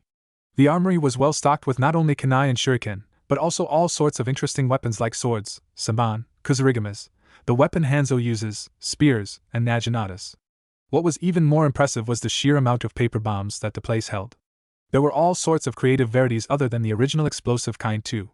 Naruto and Hinata both mentally noted that they would try and learn a weapon style to complement their own abilities. Finally, it was time for them to check out the clan vault, so they walked down the staircase that led to the basement of the compound. They walked down the path that was lit by what seemed to be ever-burning torches, A/N. I love seals because I can do pretty much anything I want with them. I'll be sure to include some of the more creative seals in later chapters. You'll also see a lot of the creative ones in the Omax, until they reached a dead end. The wall, however, wasn't like the normal stone wall that the rest of the basement was. It was jet black and made of pure obsidian. Naruto was thoughtful for a moment, and said, "I figure that this is the vault. I also assume that it is equipped with a phasing seal just like the main gate, but I can only assume that the supplementary protective seals are a lot worse if you set them off than what the main gate would do to you. However, we shouldn't have that problem." With that said, he grabbed Hinata's hand and injected his chakra into the wall, marking Hinata as a person that could enter the vault. Still holding hands, they stepped through the wall. A/N, this is the perfect point for a cliffhanger, but I am not going to torture you guys this time. Inside was a large, well-lit room that was covered in a sea of Ryo. There was literally enough money in the room to last Hinata and Naruto through their immortal lives. But that was not what caught Naruto and Hinata's attention. What they were drawn to was a weapon rack in the corner of the room. On it were some very unique weapons. First was a katana that glowed softly blue in the light that had a swirl for its tsuba, and a small red whirlpool on the bottom of the hilt. Next was a kusarigama that had a soft lavender handle and a pitch black blade that seemed to absorb all of the light that was around it. Then there was 2 butterfly daggers with wavy blades of what appeared to be pure crystal that light reflected off of, causing rainbows to appear on nearby surfaces. A/N for those of you who have played Soul Calibur 2, the shape of the butterfly daggers is the shape of Taki's ultimate weapon, Chris Naga. Finally, there were a pair of knuckle blades, A/N, Asuma's weapons, that were bright orange. That seems to be glowing orange with power. Naruto couldn't help but be drawn towards the sword and the knuckle blades, while Hinata was drawn towards the kusarigama and the butterfly daggers. They picked up said weapons, and they felt extremely comfortable in their hands. They exchanged weapons, but each other's weapons just didn't feel as natural in their hands. A/N. If anyone else tried to pick up these particular weapons, then they will receive a nasty surprise. I will explain that later though. They gave each other's weapons back and they resolved that they would each become masters of their weapons. Naruto strapped the sword onto his back and put the knuckle blades into his pouch while Hinata strapped the kusarigama to her back and the butterfly daggers to her hips. A/N. Again, think Taki. Before they refilled their wallets with some of the money that was lying around and they headed out back through the door and back to the master bedroom. They kissed each other goodnight before getting ready to go to bed and hopping into their bed, falling asleep to the sound of each other's breathing. And that's a wrap. I hope you guys like the weapons I thought up of, but I need your guys' help. These weapons need names and powers. Nothing too overpowered though. So if you guys think of anything good, leave a review, and if I like it, I might use it, and I will be sure to give you credit if you want. You guys will have several chapters time to leave me a response, since they won't be discovering their weapons abilities for a little while. Also, I have another question for you guys. Should I let Sasuke get branded with the cursed seal or not? I have not decided yet, and I thought I would let you decide whether he gets the seal or not. Either way, he will still be the egotistical bastard that he is, as you will see next chapter during the team assignments. Finally, I'm still contemplating on whether I should have Naruto and Hinata be backup for Team 7's wave mission. So your input on that is appreciated. But we are not done just yet, we still have an Omake to do. I hope you guys enjoy it. Omake, The Wheel of Torture Part 1. If you said that the Root members were angry about Danzo's death, then you would be wrong. They were trained by that very man to feel no emotions, and as such, they felt none when Danzo died. However, they did feel the need to get revenge on the person who they believed to be the cause of their master's death. They wanted revenge on Naruto. So they gathered a few members and went to the Namake's compound at night. They were currently trying to figure out how to get past the iron door. They had seen Naruto drag Hinata straight through the door the previous night, and they were wondering how he did that. That was when one of the younger Root members had the bright idea of injecting his chakra into the door. Bad idea. He injected his chakra, and suddenly the seals on the door lit up, and the kanji for various things started to cycle on the door. Finally it stopped. The kanji on the door read Legend of Zelda Chickens. The Root members were completely confused as to why the door said this. That was then they heard it. The horrifying sound of an ungodly amount of angry chickens flying straight at them. Many Root members lost their lives that night. The rest of them regained one of their emotions that they had previously lost. Fear. Fear of what? Fear of chickens. Hinata woke up the next morning to find that once again, her tails had entwined with Naruto's. So she kissed him to wake him up, and they untangled their tails and got out of bed to get ready for the day. After they were all washed up, they headed down to the kitchen to get some breakfast. Hinata cooked some more cinnamon buns to go with the cereal that they each ate. After breakfast, they cleaned up their dishes and went back to the bedroom where they had left their new weapons. They strapped on their weapons and left the main building. While they were walking to the main gate, Hinata piped up and said, "Hey Ruto-kun, how about we use some of the passageways in the cave to get to the academy? I'm sure that there will be one that leads there." That's a great idea, Hina-chan. It will be interesting to see where it pops out. With that said, they headed to the cave where they followed the passage until they reached the cavern. Once there, they stopped and examined the map that was carved on the wall.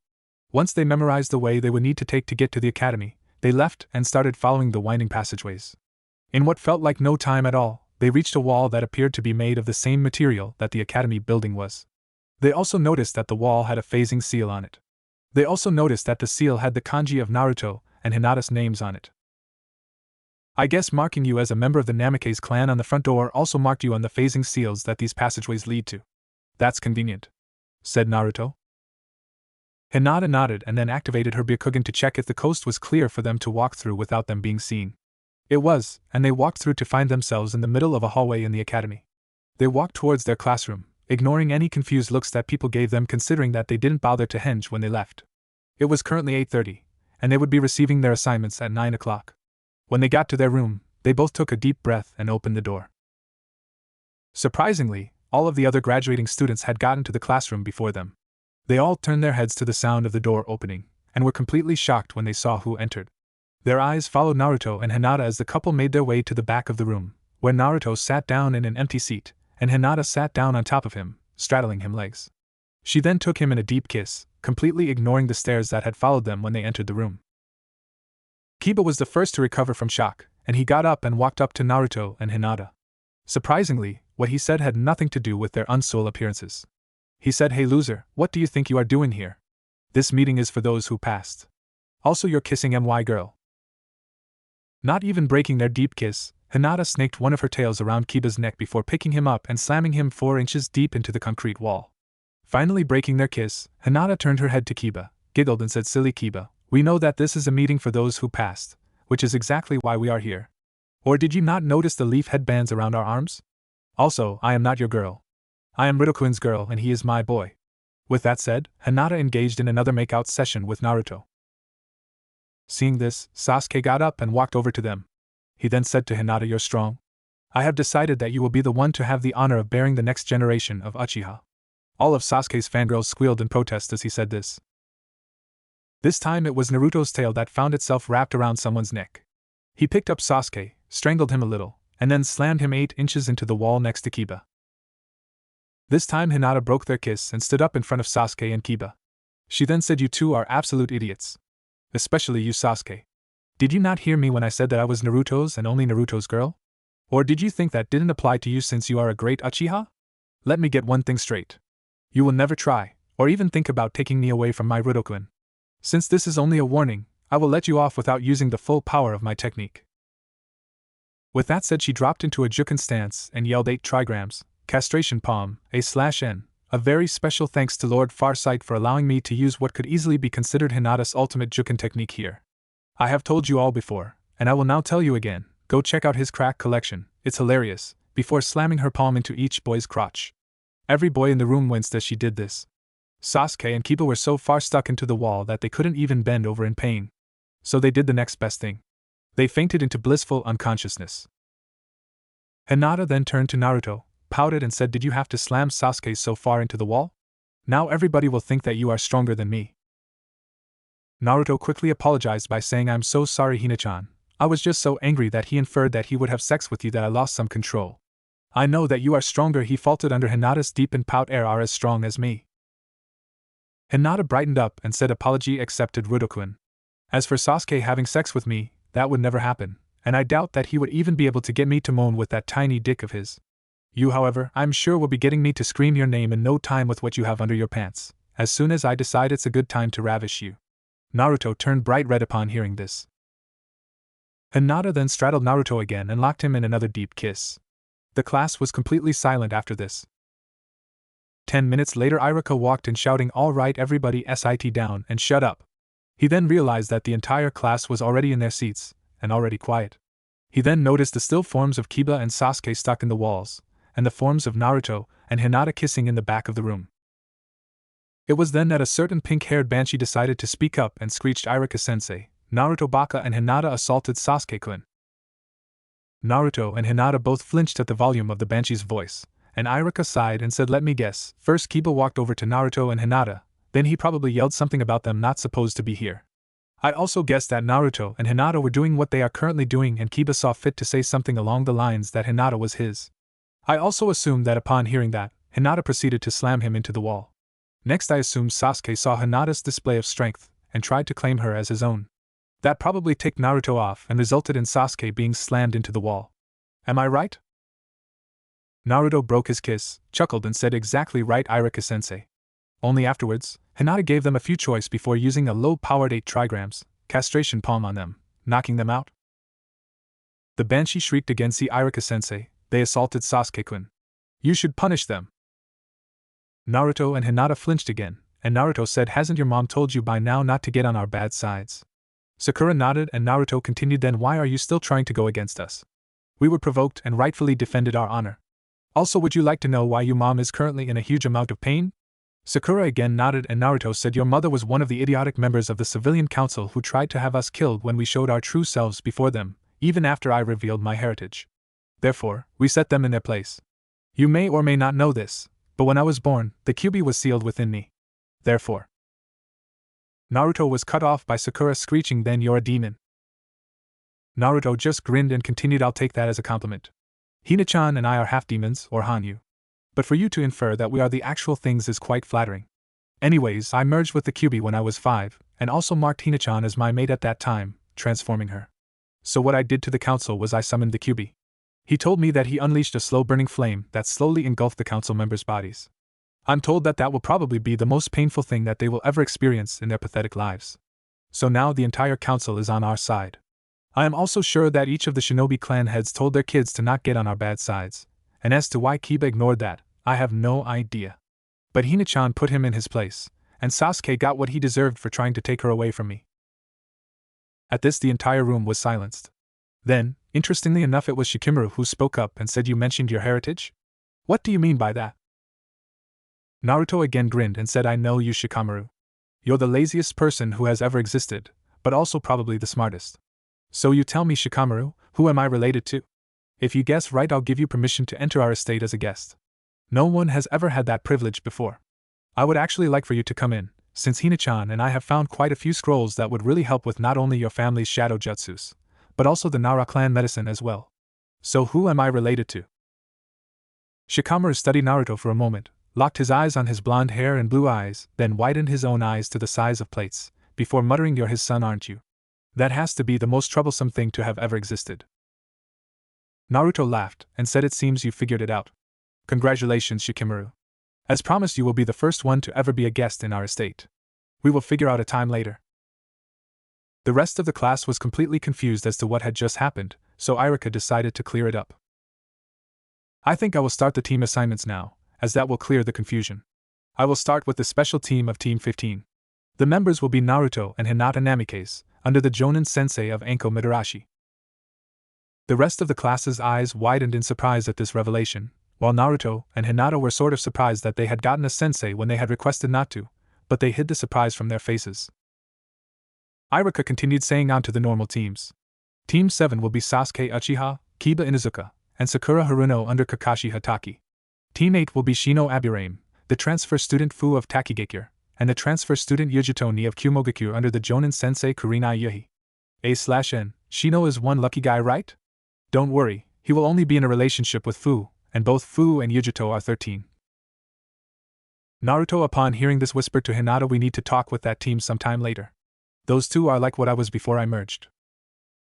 Finally, we have Team 10 that will be composed of Shikamaru Nara, Choji Akimichi, and Ino Yamanaka, under Asuma Sarutobi. Just then a pair of kunai flew through the window, which wasn't open by the way, and stuck into the wall, in the process hanging a banner that said Anko Midarashi is here. There was a poof of smoke in the middle of the room, and as it cleared it showed the form of Anko, who turned to the class and yelled, "Now where is my little brother and his cute girlfriend?" And that's a wrap. The cliffhanger no jutsu is back. I, as many people do, love Anko, and I decided to bring her into the story as Team 15's Faux Sensei. I also introduced two of the other Jinchuriki in the chapter, along with bashing Kiba and Sasuke. Kiba will get the lesson, but Sasuke is not going to give up, so he will have more pain in store for him later. Overall, this was a successful chapter, but we are not done. We still have the Omake to go, and I would like to thank everyone for their submissions, and ask that you keep it up. I put a chapter up every day, so there are plenty of chances for you to have your devilish ideas made into the Omake. But enough of that, on with the Omake. Wheel of Torture Chapter 2. The Root members were now annoyed at the door that stood in front of them. The last night, it had somehow summoned chickens that killed a great many of them. But today was a new day, and a different member of the force decided to try his luck with the door. He injected his chakra into the door, and to his horror, the wheel began to spin again. This time it settled on Wrath of the Mad God. There was a brilliant flash of purple, and there standing before them was the Daedric Prince of Madness, Shigarath himself. Shigarath took a moment to get him bearing before he said, "Well, it would seem that my old champion Minato's door has chosen to summon me at this inopportune time. I was in the middle of rolling cheese wheels across the palace floor. Anyways, I take it that you are the perpetrators that have caused this infernal door to summon me?" The Root members were speechless after the cheese wheel comment. Taking their silence as a yes, the Mad God continued, "Very well, what should I do with you? Should I rip out your entrails and make you skip rope with them? No, that is too bloody. How about I turn your heads into cabbages? Or maybe I will make it rain flaming dogs on you like I did that settlement near Leywin? No? How about I turn you into cheese wheels and roll you across the palace grounds? No? Really, you are a tough crowd. I know. I will ask Haskell what he thinks I should do to you." He snapped his fingers and there stood Haskell. He then asked, "So what would you recommend that I do to these humans?" Haskell dully responded, "You have not transformed anyone into cinnamon buns in a while, sir. It would be a dreadful shame if something were to happen to your title as a cinnamon bun lover." "A marvelous idea, my dear Haskell. I have not transformed anyone into that recently, and I've decided that I will give the mortal world a little present. I will leave the cinnamon buns here for anyone to find and eat." "You are definitely most generous, my lord. Truly this plain is not worthy of your kindness." "Ah, but it is. If it were not for Minato, I would not be here today, or any other day, that is. But come now, Haskell, we really must be going. Those cheese wheels won't roll themselves." With that said, he snapped his fingers and vanished in a flash of purple. All that was left of the Root squad was a steaming platter of fresh cinnamon buns. Naruto and Hinata were completely ignoring Anko's flashy entrance by kissing in the back of the room. Seeing this immediately annoyed Anko, so she took a kunai out of her pouch and threw it straight at them. Naruto deftly caught the kunai with one of his tails and threw it back in front of her. This annoyed Anko even more, but she kept her cool since they were at least paying enough attention to actually stop her attack. So she shouted, "Okay, that's enough of that, you two. You can do that later, so meet me on top of the roof in 5 minutes." With that, she shined off in a swirl of leaves. Finally breaking their kiss, Naruto said to Hinata, "Well, I guess we should see what this about. We can continue at home later." They then shined to the roof, not in a swirl of leaves, but in a swirl of blue flames. The rest of the class was shocked that both of them knew the shunshin. Not only that, but they had used flames instead of leaves. Roof of the academy. Naruto and Hinata arrived in a swirl of blue flames to find Anko waiting for them, eating a stick of dango. She nodded at them approvingly, and said, "You both know the shunshin? I'm impressed. But now to business. I'm sure you have some questions for me?" Naruto nodded and said, "Why are you our sensei? We already have one and we both requested that we be given no one else." Anko grinned and said, "Well, little brother, it's quite simple. I am your official sensei, as one is needed for you two to officially be a squad. Did you think that the Hokage was going to come clean and say that the QB was your sensei? That would never fly with the higher-ups, even though you have the council in your pocket. Also, you need a physical person to be there as your sensei if you wish to take the Chunin exams. Besides, the Hokage had to pull quite a few strings to get you into the first ever two-man squad. By the way, what did you do to get those idiots in the council on your side? I've only heard that you did something violent to get those idiots to see sense."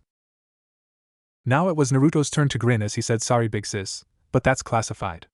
Although I'm sure you heard the short version of what we did when we told the Banshee." That was the short version. Wow. I said it before and I'll say it again, but you should really think about joining the T&I department. We could use someone of your caliber," said Anko.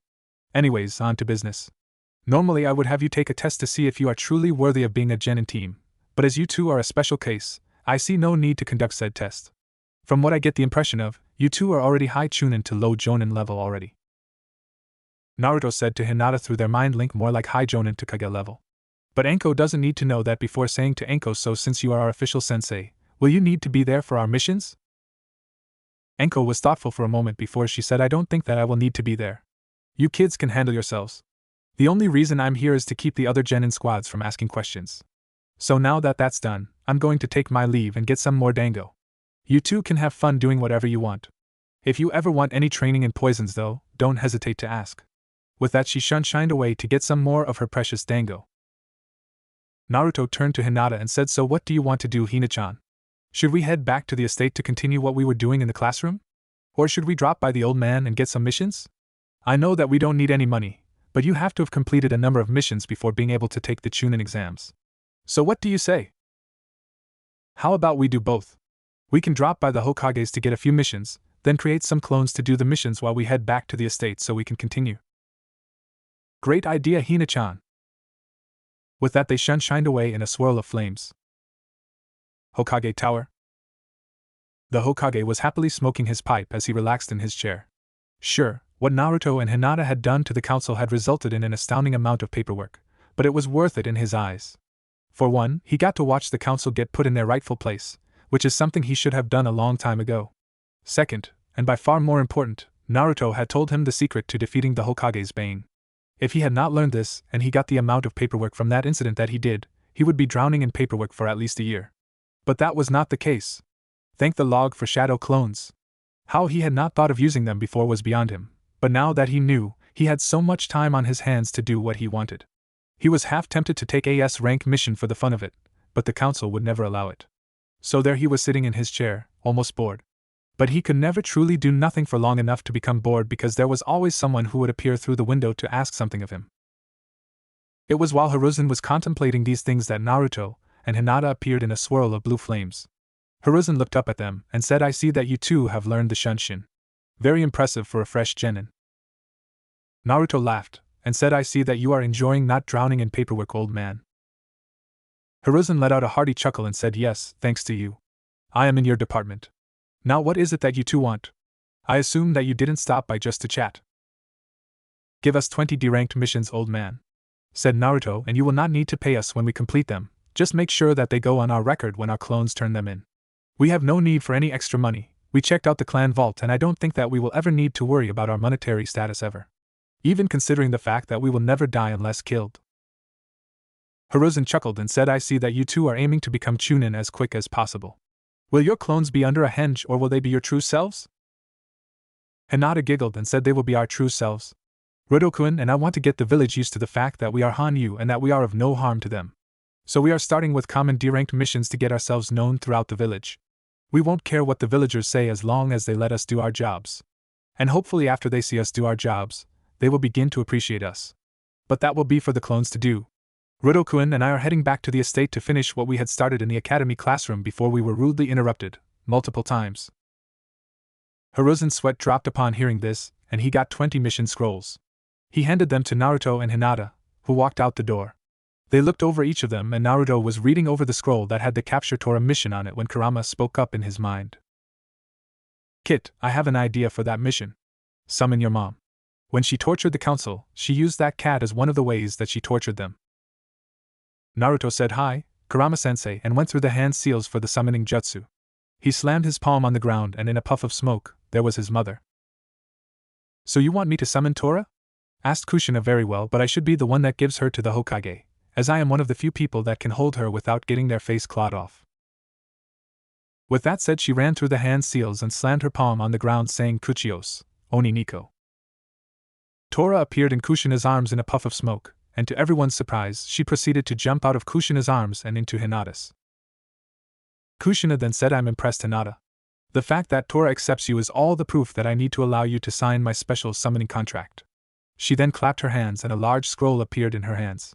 This contract will allow you to summon demon cats, and since it is also a demon summoning scroll, it will not interfere with the Kitsune scroll that you have already signed. Just think about cats more than foxes when you summon, and you'll get a demon cat when you summon. Kushina handed the scroll to Hinata, who had dropped the mission scrolls that she had been carrying when Tora leapt into her arms. She exchanged Tora for the scroll and then unraveled the scroll. She signed her name and blood before attempting to hand the scroll back to Kushina. Kushina shook her head and said, keep it. Since I'm technically dead, you are now the owner of this summoning scroll. Just clap your hands and the scroll will vanish. If you ever need it again, clap your hands again when you need it, and it will appear. Hinata clapped her hands and the scroll vanished. Kushina handed Tora back to Hinata before poofing away in a cloud of smoke. Hinata then walked back into Hiruzen's office and gave him Tora. He was shocked that it was Hinata holding the demon cat, and not Kushina. Hinata explained what happened before leaving and meeting back up with Naruto outside. They created 20 Kagebushin each, and gave each of the pairs a mission scroll. The clones shined away to do their jobs, leaving the originals alone. Hinata spoke up and said, I think that is enough distractions for today, let's head back home. They then left, and decided to walk leisurely back to the estate. Outside the Namake's compound, 15 minutes later, Naruto and Hinata had just arrived outside their home to find a platter of delicious-looking cinnamon buns on the ground. They were still piping hot. Hinata, of course, was ecstatic at the find. She took one of the buns and took a large bite out of it. /N, this is not cannibalism. Shiogarath completely turned the root members into cinnamon buns. There is no trace of humanity in said buns. These are delicious, she remarked. You have to try some of these, Rudo-kun. Just then there was a large flash of purple, and standing there in all of his mad godliness, was Shiogarath himself. He looked to Hinata and said finally, a fellow cinnamon bun connoisseur who likes my tastes and flavors. That means that I won't have to make you skip rope with your entrails. Instead, I'll give you a gift. He snapped his fingers and Hinata got a glazed look on her face. Naruto was completely startled by the sudden appearance of this man, and was only snapped out of his shock by the blank face that Hinata had. He said to the strange man, who the hell are you? And what did you do to my Hina-chan? Shiogarath laughed and said, who am I? Well, you, my dear friend, can call me Shiogarath. Or you can call me Anne-Marie, but if you do, you will enjoy watching me skip rope with your entrails. As for what I did to your mate, well, I gave her a gift. She should be coming back around completely normal if she accepted my gift, and if not, well, let's just say her mind will be more twisted than a twister. At that moment, Hinata snapped out of her trance and looked at Shiogarath and asked, excuse me, Shiogarath-sama, but can I really do that now? Oh, you Japanese people and your silly honorifics. I'll be taking none of that, thank you very much. As for you being able to do that, why don't you practice on this cabbage? Said Shiogarath before he snapped his fingers, conjuring a cabbage. Hinata then snapped her fingers, and the cabbage turned into a steaming hot cinnamon bun. Hinata squealed with delight before running over to the bun and taking a huge bite out of the bun. A bit cabbagey tasting, but still very good, Hinata remarked to herself. Shiogarath laughed in amusement before saying, "Excellent, you can now turn objects into cinnamon buns. Since you are still a wee bit inexperienced, the bun will take on a little bit of the flavor of the object it had been. But that will go away with practice. Now I have to get back to my palace before the Orioles and Mazkins start to kill each other. But first I have to say that you," he pointed at Naruto, "are the splitting image of your father, minus the fox features of course. But I have to say, those features have given me a wonderfully horrible idea of a new chamber that I could add to Zadillion. That place has been busy nonstop ever since your father reactivated it, and the other chambers are starting to get a bit boring." Naruto immediately perked up upon hearing about his father and asked, "You knew my father?" "How?" "Of course I knew your father. He was only the champion of my realm. In fact, I would not be here today if your father hadn't chosen to reject the title of Mad God after he defeated myself. I would have been him, and he would have been me, but he chose to split off from the power of a god and recreated me. So without him, there would be no me. So I am eternally grateful to Minato for not only stopping the Grey March, but also for giving up godhood so that I could be me once again. But I really must be going. I have so little things to do, and so much time to do them." With that said, Shiogarath disappeared in a flash of purple. Naruto just stood there dumbfounded, until Hinata snapped him out of it and dragged him inside. They then went to their bed where they proceeded to make out. The rest of the day passed slowly by as they entertained themselves by training, reading through jutsu scrolls, or just relaxing by the poolside. Life for Naruto and Hinata Namikaze was currently very good. And that's a wrap. I'm sorry for those of you who had no clue what I was talking about with Shiogarath, but all I have to say for you is that you should probably buy Oblivion and its expansion, The Shivering Isles, and play through them. They are absolutely amazing. You will also then know exactly what is going on with what I referenced. So now Hinata can turn objects into cinnamon buns, and she has signed the demon cat summoning contract. I gave her a lot of gifts in this chapter, but rest assured, she will make good use of them. Does ramen-flavored cinnamon buns give anyone any ideas? Hinata will have no problem luring Naruto to the dark side of the bun. Anyways, there still is the Omake to go, so let's get on with that. Wheel of Torture Chapter 3, Special Sasuke Edition. Sasuke was brooding. Sure, he was always brooding, but this time he was extra moody. The Dobe had completely showed him up today, and he was going to get revenge. He now knew that the Dobe lived at the Namikaze compound, but he still refused to believe that the Dobe was actually a Namikaze. So Sasuke, in his infinite wisdom, decided that if the Dobe could break into the Namikaze compound, then it would be a breeze for an Uchiha to do it. He was going to go in, steal as much as he could, and leave before the Dobe knew that he was there. So that brings us to the current situation. Sasuke was standing in front of the iron door, wondering how to get in. He put his hand on the door, not even injecting any chakra, when suddenly the kanji for Uchiha alert was written on the door, and the door began spinning the wheel. The wheel stopped on special Skyrim chickens. Suddenly all around Sasuke, poofs of smoke appeared, and when they cleared, there stood a dozen chickens, who were slowly and menacingly closing in on Sasuke. The moment the first one got close to Sasuke, it started shining brightly, before exploding violently. It was only Sasuke's skills as a ninja that saved his life, but he was still badly burned. Deciding that it wasn't worth it, he turned and ran towards the safety of the Uchiha compound. Several people saw the last Uchiha running for his life from chickens. They were quite confused. However, the root members that saw him just thanked the log that the door had given that punishment to someone else. And from then forth, the last Uchiha, like all of Root, developed a fear of the feathered kind. Hinata awoke the next day a bit earlier than usual, as her brain was still in the process of sorting out the information that Shiogarath had given her. Apparently, Shiogarath had deemed it necessary to fill her head with a lot of useless, or so she thought, facts, and also gave her a few more gifts than just the cinnamon bun one. Such as the fact that the max speed of a rolling 6-pound cheese wheel was 20 miles per hour under the right conditions. Hinata untangled her tails from Naruto's without his help. She was only able to do this since one of the random gifts was how to untangle any knot, and went and showered. She then got dressed and set out for a walk. She visited the garden and remembered that she told herself that she would wear a flower in her hair, so she picked out a pretty lavender one, and put it in her hair. She then headed back to the master bedroom. Hinata arrived to find Naruto getting dressed, so they headed down to the kitchen together.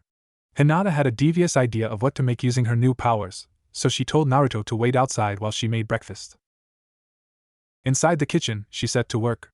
She put on a huge pot of water on the boiler, and prepared some ingredients. She then proceeded to make her special homemade ramen. When it was all cooked, she separated the ramen into 12 bowls. She snapped her fingers and instantly all of the ramen in the bowls was transformed into delicious cinnamon buns. Hinata made some rice to go with the buns, before she called Naruto into the kitchen. Hinata saw that Naruto was disappointed at the apparent lack of ramen when he was sure that he had smelled it, and she said, "You really have to try the buns, Ruto-kun. They are extra special today." Listening to his mate, Naruto took a big bite out of one of the buns and his eyes widened at the ramen flavor. He quickly devoured 4 more before saying to Hinata, "I don't know how you made these and I honestly don't care. All I know is that these are probably the most delicious things in existence." Hinata giggled and said, "I knew that you would love them. I made them with the gift that Shiogara-sama gave to me. So you should be thanking him for giving me such a perfect gift." Naruto had scarfed down another 4 buns while she said this before saying, "I'll be sure to thank him the next time we see him. He may be a little bit off, but I like him." Hinata giggled and said, "I like him too? So what would you like to do today, Ruto-kun?" Naruto was thoughtful for a moment before he said, "I would like to visit Team 8. They have 2 Jinchuriki on that team, and we need them on our side. I figure we can drop by and talk to them during their team assessment. Kurenai is like a big sister to you, right? Do you have any idea when and where she would hold her assessment?" Hinata thought for a moment before saying, "Yes, she is my unofficial Neisan. As for the time and place, I would have to guess 9 o'clock and training ground 8.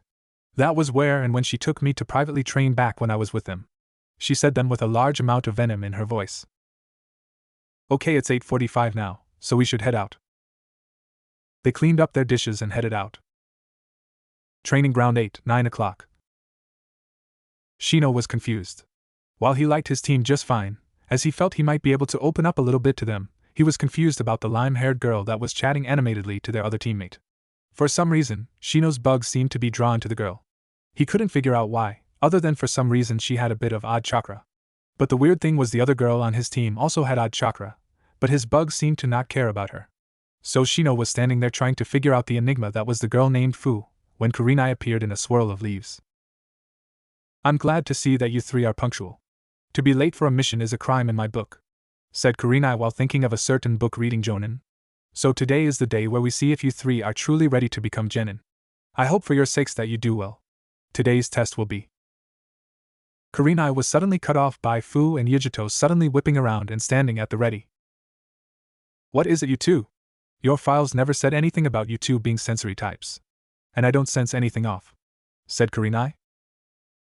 Yujito never took her eyes off a piece of air when she answered, "We aren't sensory types. But I suddenly got the feeling like I was in the presence of someone familiar." "Same," agreed Fu. Suddenly a giggle rang through the air and a cute voice said, "Ah, they figured us out, Ruto-kun. I guess you were right when you said that the illusion would be of no use against people like us." With that, the illusion faded away, revealing Naruto and Hinata standing a few feet away from Team 8. Naruto grinned and then pointed at Fu and Yujito and said, "We both know what you two are, and I'm assuming that the other members of your team don't know, and that has to change. You two both know what Hina-chan and I are, since you were there in the academy when we told everybody. So Hina-chan and I have 2 questions for the both of you. 1. How much contact have you been in with your tenants? And 2. Would you like to become what Hina-chan and I are?" Both Fu and Yujito were dumbfounded.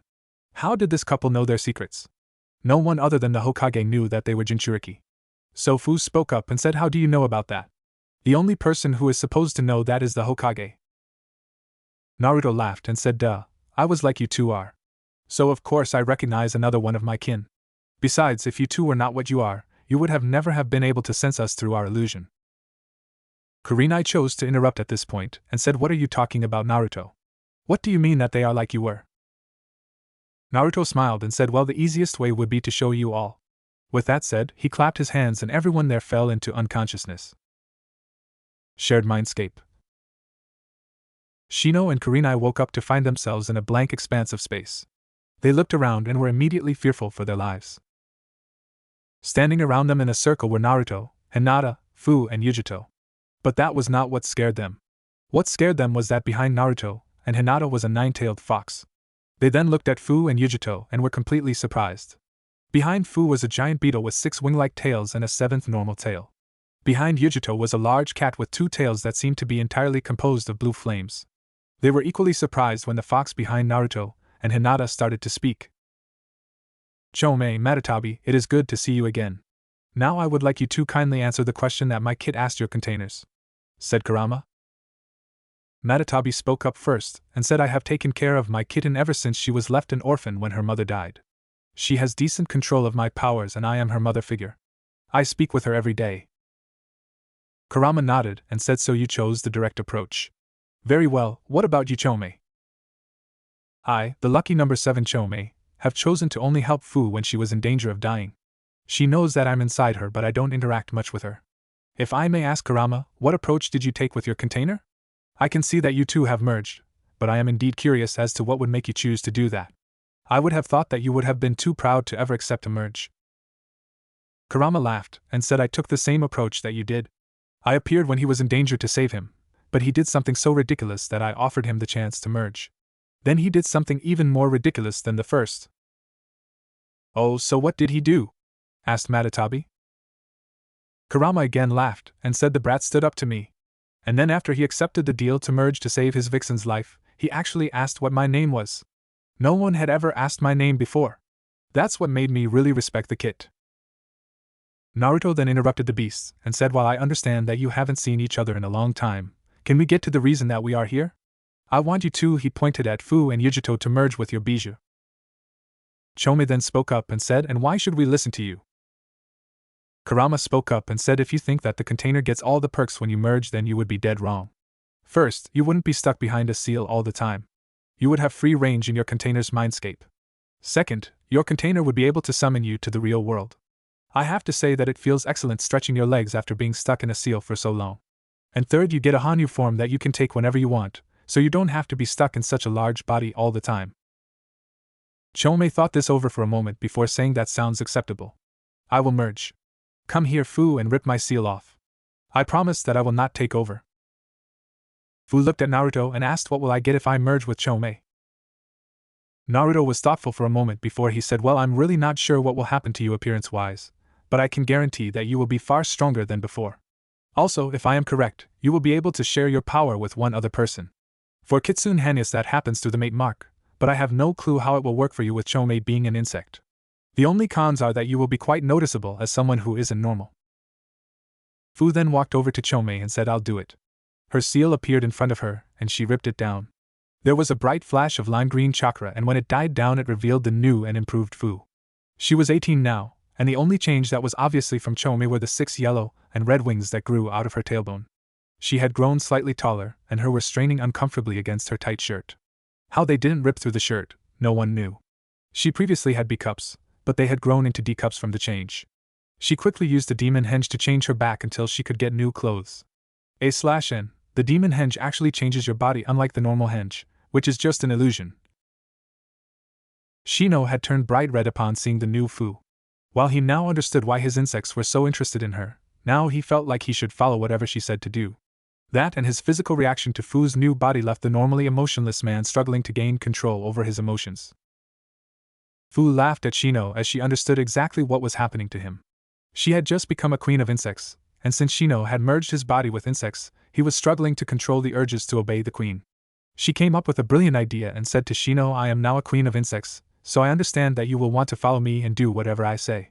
However, this would mess up our team dynamics, so I'll cut you a deal. I'll make you my king, so that you won't be affected by my aura. Also, I like you, and I think you are cute, and I can tell by the physical reaction that you're having to me that you obviously like me, so it's a win-win for both of us. Shino just nodded, and Fu walked over to him and scattered dust from her tails all over Shino. The dust then settled into the shape of the beetle before burning its way through Shino's coat and giving him a tattoo that encompassed his entire back. Shino instantly felt calmer, and he felt that he could control his emotions in Fu's presence once more. He also felt taller, and he looked down to see that he was now 18 as well. Fu just smiled at his transformation, but inwardly she thought, damn, he's really hot now. Yujito, upon watching this unfold, decided that she would have to merge or she would be left in the dust in their team, as she could feel the power radiating off Fu and Shino. She turned to Matatabi and said, I'm ready to merge with you. Matatabi looked at her and said, very well, but first I sense that the vixen here has my scroll. I left that scroll with Kushina, but she died an untimely death, so I thought that I would never see it again. Young HInata, would you kindly bring it out so that my kin could sign it before we merge? HInata nodded and then clapped her hands, summoning the scroll. Yujito signed the scroll in her blood before giving it back to HInata. She then turned to Matatabi and willed the seal to appear. It did so, and she ripped it off, causing an explosion of dark blue chakra. When it subsided, an 18-year-old Yujito stood there. She now had 2 blue tails that seemed to constantly be on fire. She also had a pair of flaming cat ears and Matatabi's different color eyes, one yellow, one green. Her bust size had also increased from B's to D's, and like Fu, she was forced to use a demon henge until she could buy more clothes. Naruto was satisfied with what happened and brought them out of the mindscape. Training Ground 8. They all woke to find that they were still standing. Kurenai looked at her watch and was shocked to see that not a moment had passed. She asked, "How is this possible?" Hinata giggled and said, "Inside a mindscape, the controller can adjust time to how they see fit. It's quite useful if you need to memorize something and don't have a lot of time to do it." Kurenai then continued by saying, "So let me get this straight. Yujito and Fu were Jinchuriki, and I was never told. And now they have merged with their bijou, making them Hanyu. Not only that, but Fu made Shino her king." Naruto laughed and said, "That's right, Kurenai-san. You had better keep training because before long, they are all going to surpass you because I suspect that Chome will be teaching Fu and Shino and Matatabi will be teaching Yujito. So you better get to work. I would also like to propose that our teams meet every once in a while to do joint training. Hina-chan and I would like to get to know our fellow Hanyu better, and what better way is there to do that than to spar? Also, I don't think that you will need to administer the test anymore, since all Hanyu are naturally linked to each other since there are so few of us, and the main idea of the test was to test teamwork, right?" Kurenai nodded and said, "Very well, you are all dismissed. I take it that you all need to buy new clothes, so go do that. Shino, I think that you should ask your father if Fu can stay with your clan. Once you explain what happened, I'm sure that he will be happy to oblige, if Fu's aura doesn't get to him first." Shino nodded and the pair walked towards the nearest clothing shop. Kurenai then headed home, leaving Naruto, Hinata and Yujito. Hinata then asked Yujito, "So where are you living at?" "I'm living in an old rundown apartment that the Hokage gave me. He tried to give me better, but the council wouldn't allow it." Hinata was saddened to hear that, and said, "Why don't you come live with Naruto and me in our compound as a guest? We have plenty of space, and it gets a bit lonely with it just being us in there. Since you are a fellow Hanyu, you are practically our sister already."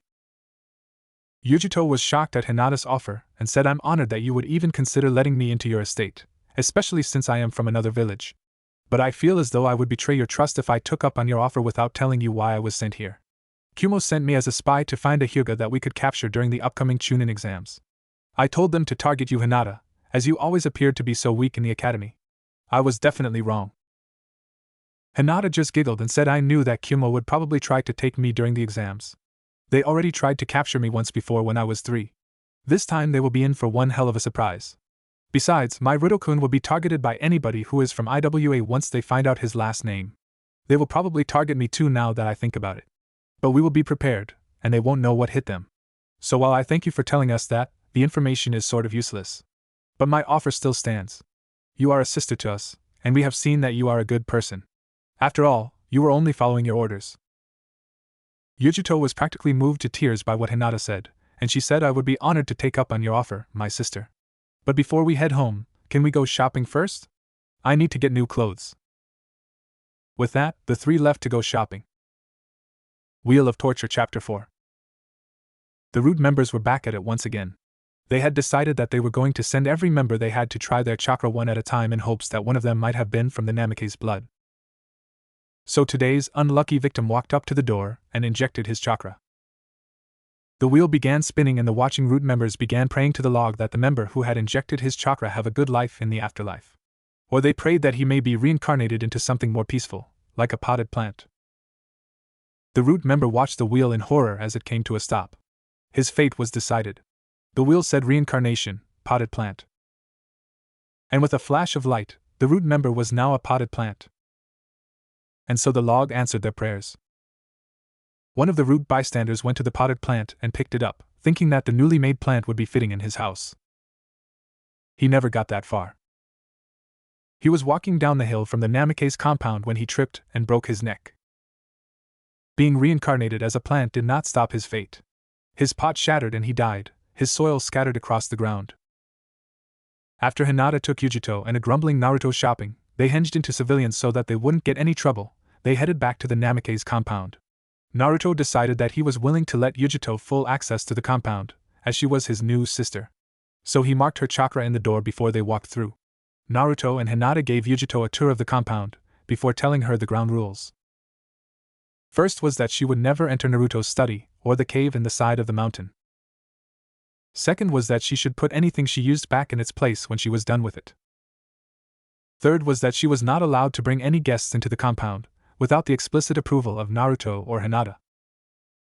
Finally, HInata added that she was to always knock on the master bedroom's door to check to see if it was okay to enter. With that done, they led her to her room and left her to her own devices. Naruto and HInata then made lunch. During lunch, Naruto spoke up and said, "So Hina-chan, what do you want to do for the rest of the day?" HInata responded by saying we should first drop by the Hokage's office and get our missions before trying to find out the news of how the other teams did in their tests. They finished off the rest of their lunch before doing the dishes and heading out to the Hokage tower. Once there, they got their 20 missions from the Hokage and set off their clones to do their jobs. While they were walking out of the tower, HInata asked Naruto where they should look for news of the other teams. "Honestly, I have no clue where we should look," replied Naruto. "Then I guess we will just have to wander," said HInata, "although I think we should start at some eateries, as I would assume that the test wouldn't take that long, and if the team passed, then their senseis might want to take them out in celebration." With that said, they began walking to the closest eatery, which happened to be the Akimichi family eatery. They walked inside to a few glares of the civilians eating there, but they ignored them and looked around. As luck would have it, they found Team 10 sitting around a barbecue pit. Asuma noticed them and said, "Ah, Naruto, HInata. Come sit and have a bite to eat with us. There is plenty to go around. We were just celebrating my team's becoming official ninja of the leaf." Naruto and HInata sat down next to Asuma by the pit, and HInata said to the team, "So you all passed? Great. What did Asuma-san test you on?" Ino spoke up and said, "Why should we tell you? After all, you are just freaks who are trying to be cooler than Sasuke-kun." Asuma quickly berated her, saying, "You really should not behave that way, Ino. If you judge everyone superficially, then you will get nowhere in life. Especially in the world of the ninja. Believe it or not, if Naruto and HInata teamed up on me, I'm sure that they would give me a run for my money." Ino was shocked, but said, "That's impossible, Sensei.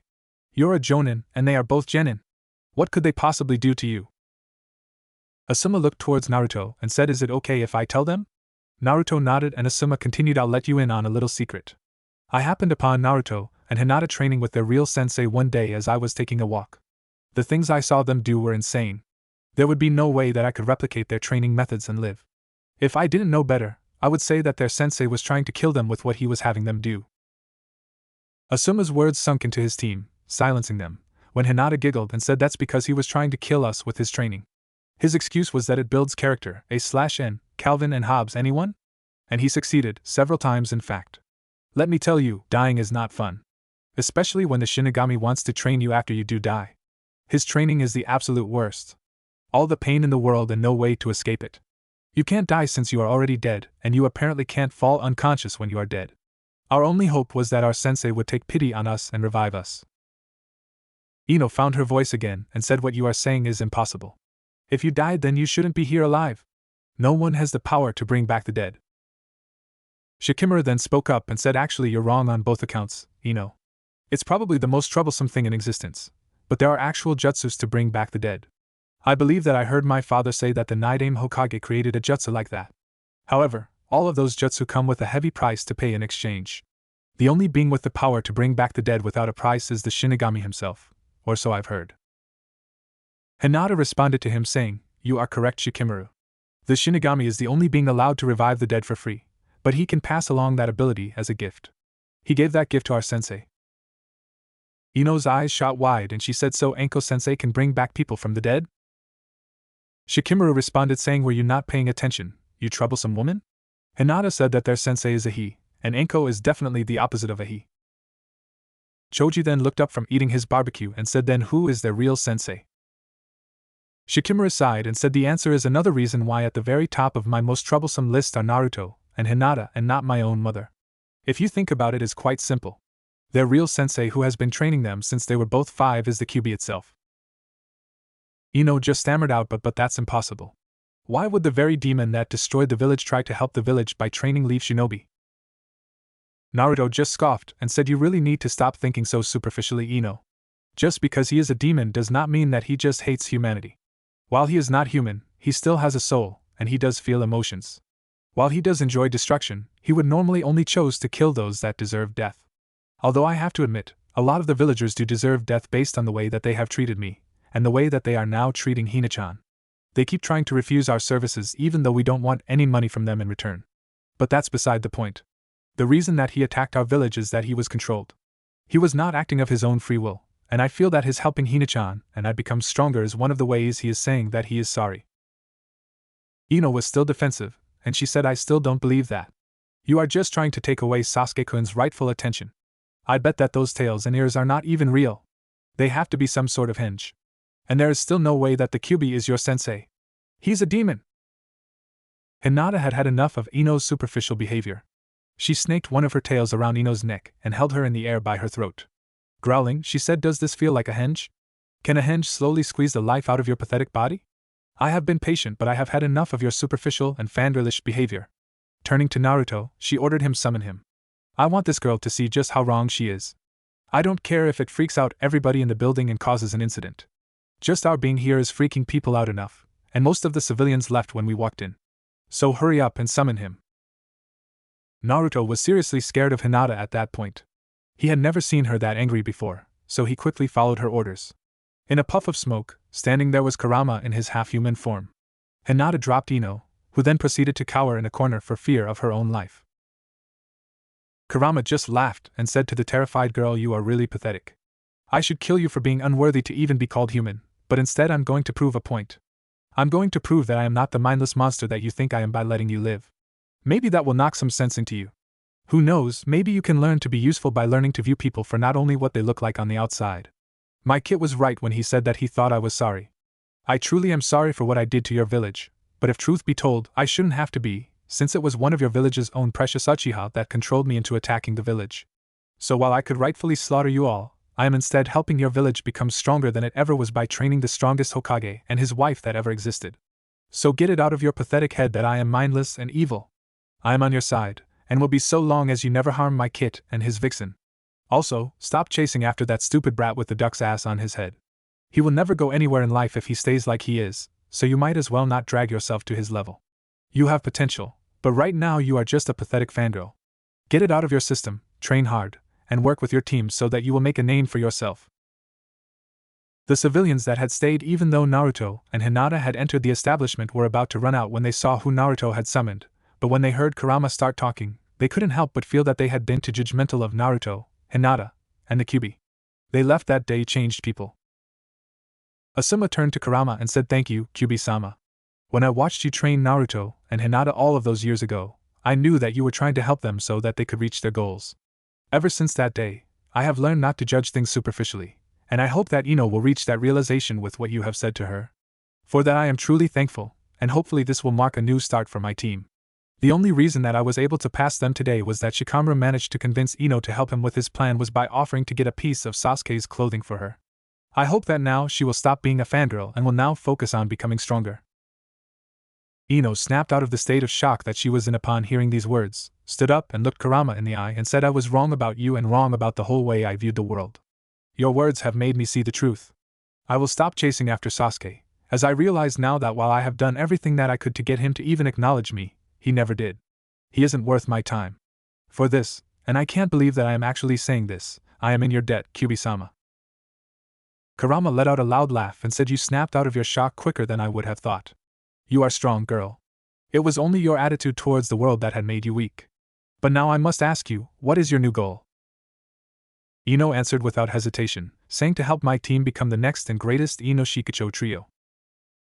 Kurama once again laughed and said, that is a fine goal. Keep it in your heart, and you and your team will become strong. I have done my job now, and I figure that I should get lost before something bad happens, so I will leave you all now. With that said, he poofed away in a cloud of smoke. Ino then turned to Hinata and said, I'm so sorry, Hinata, I was acting so stupidly before. Can you forgive me? Hinata giggled and said, of course I can. Now that you realize your mistakes, there is no reason not to forgive you. All you needed was for someone to snap you out of the state of mind that you were in, and who better to do that than the Kyuubi?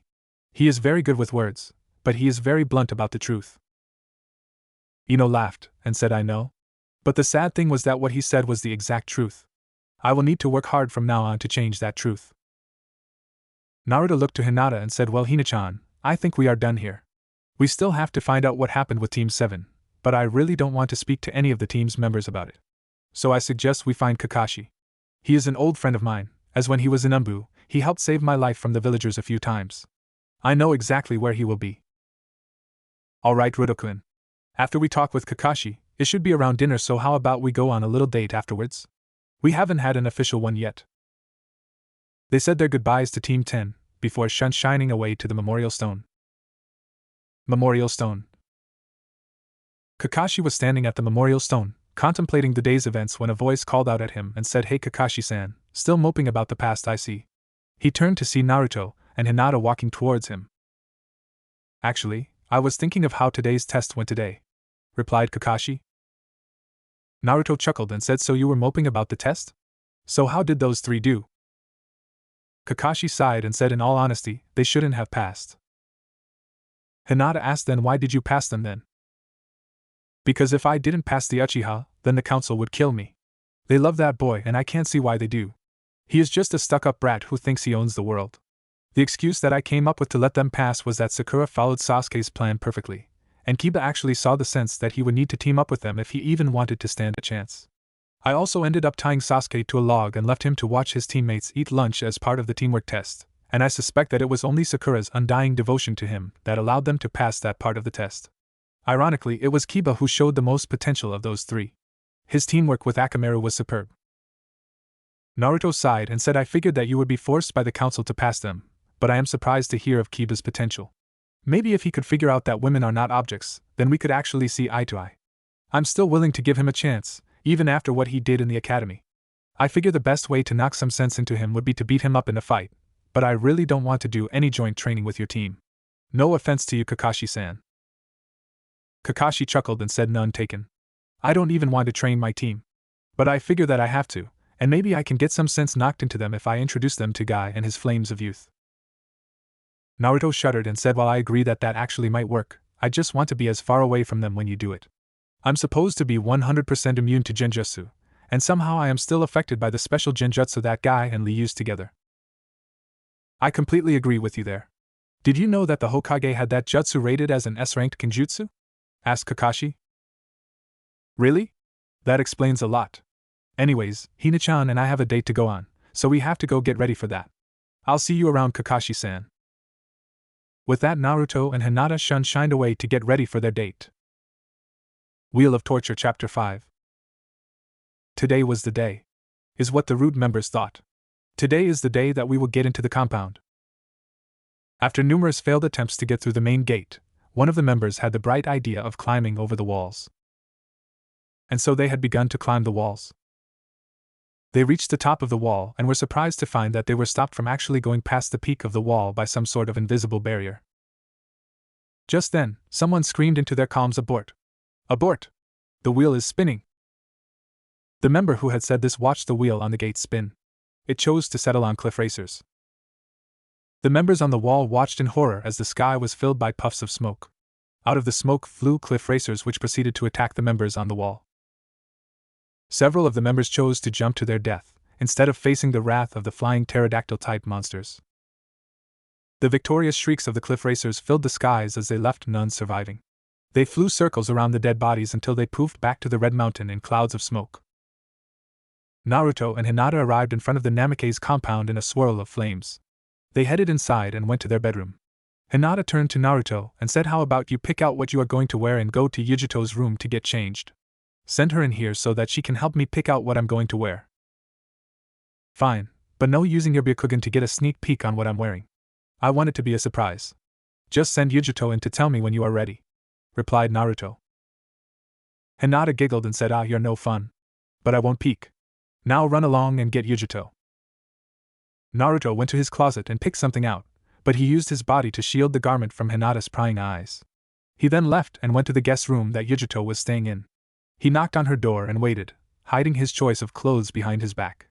Yujito poked her head out and said, "What do you want, Nai-san?" "Hinata and I are going on our first date, and she wants your opinion on what she should wear. We both want our choice of clothing to be a surprise, so I'm going to change in your room, while you help Hinata with whatever she needs help with," replied Naruto. Yujito squealed with delight and said, "This is your first date? Then she'll really need to be wearing something special. I'll go help her right away. I hope you chose something decent too." With that, Yujito raced off to the master bedroom. Naruto stepped inside Yujito's room and got changed.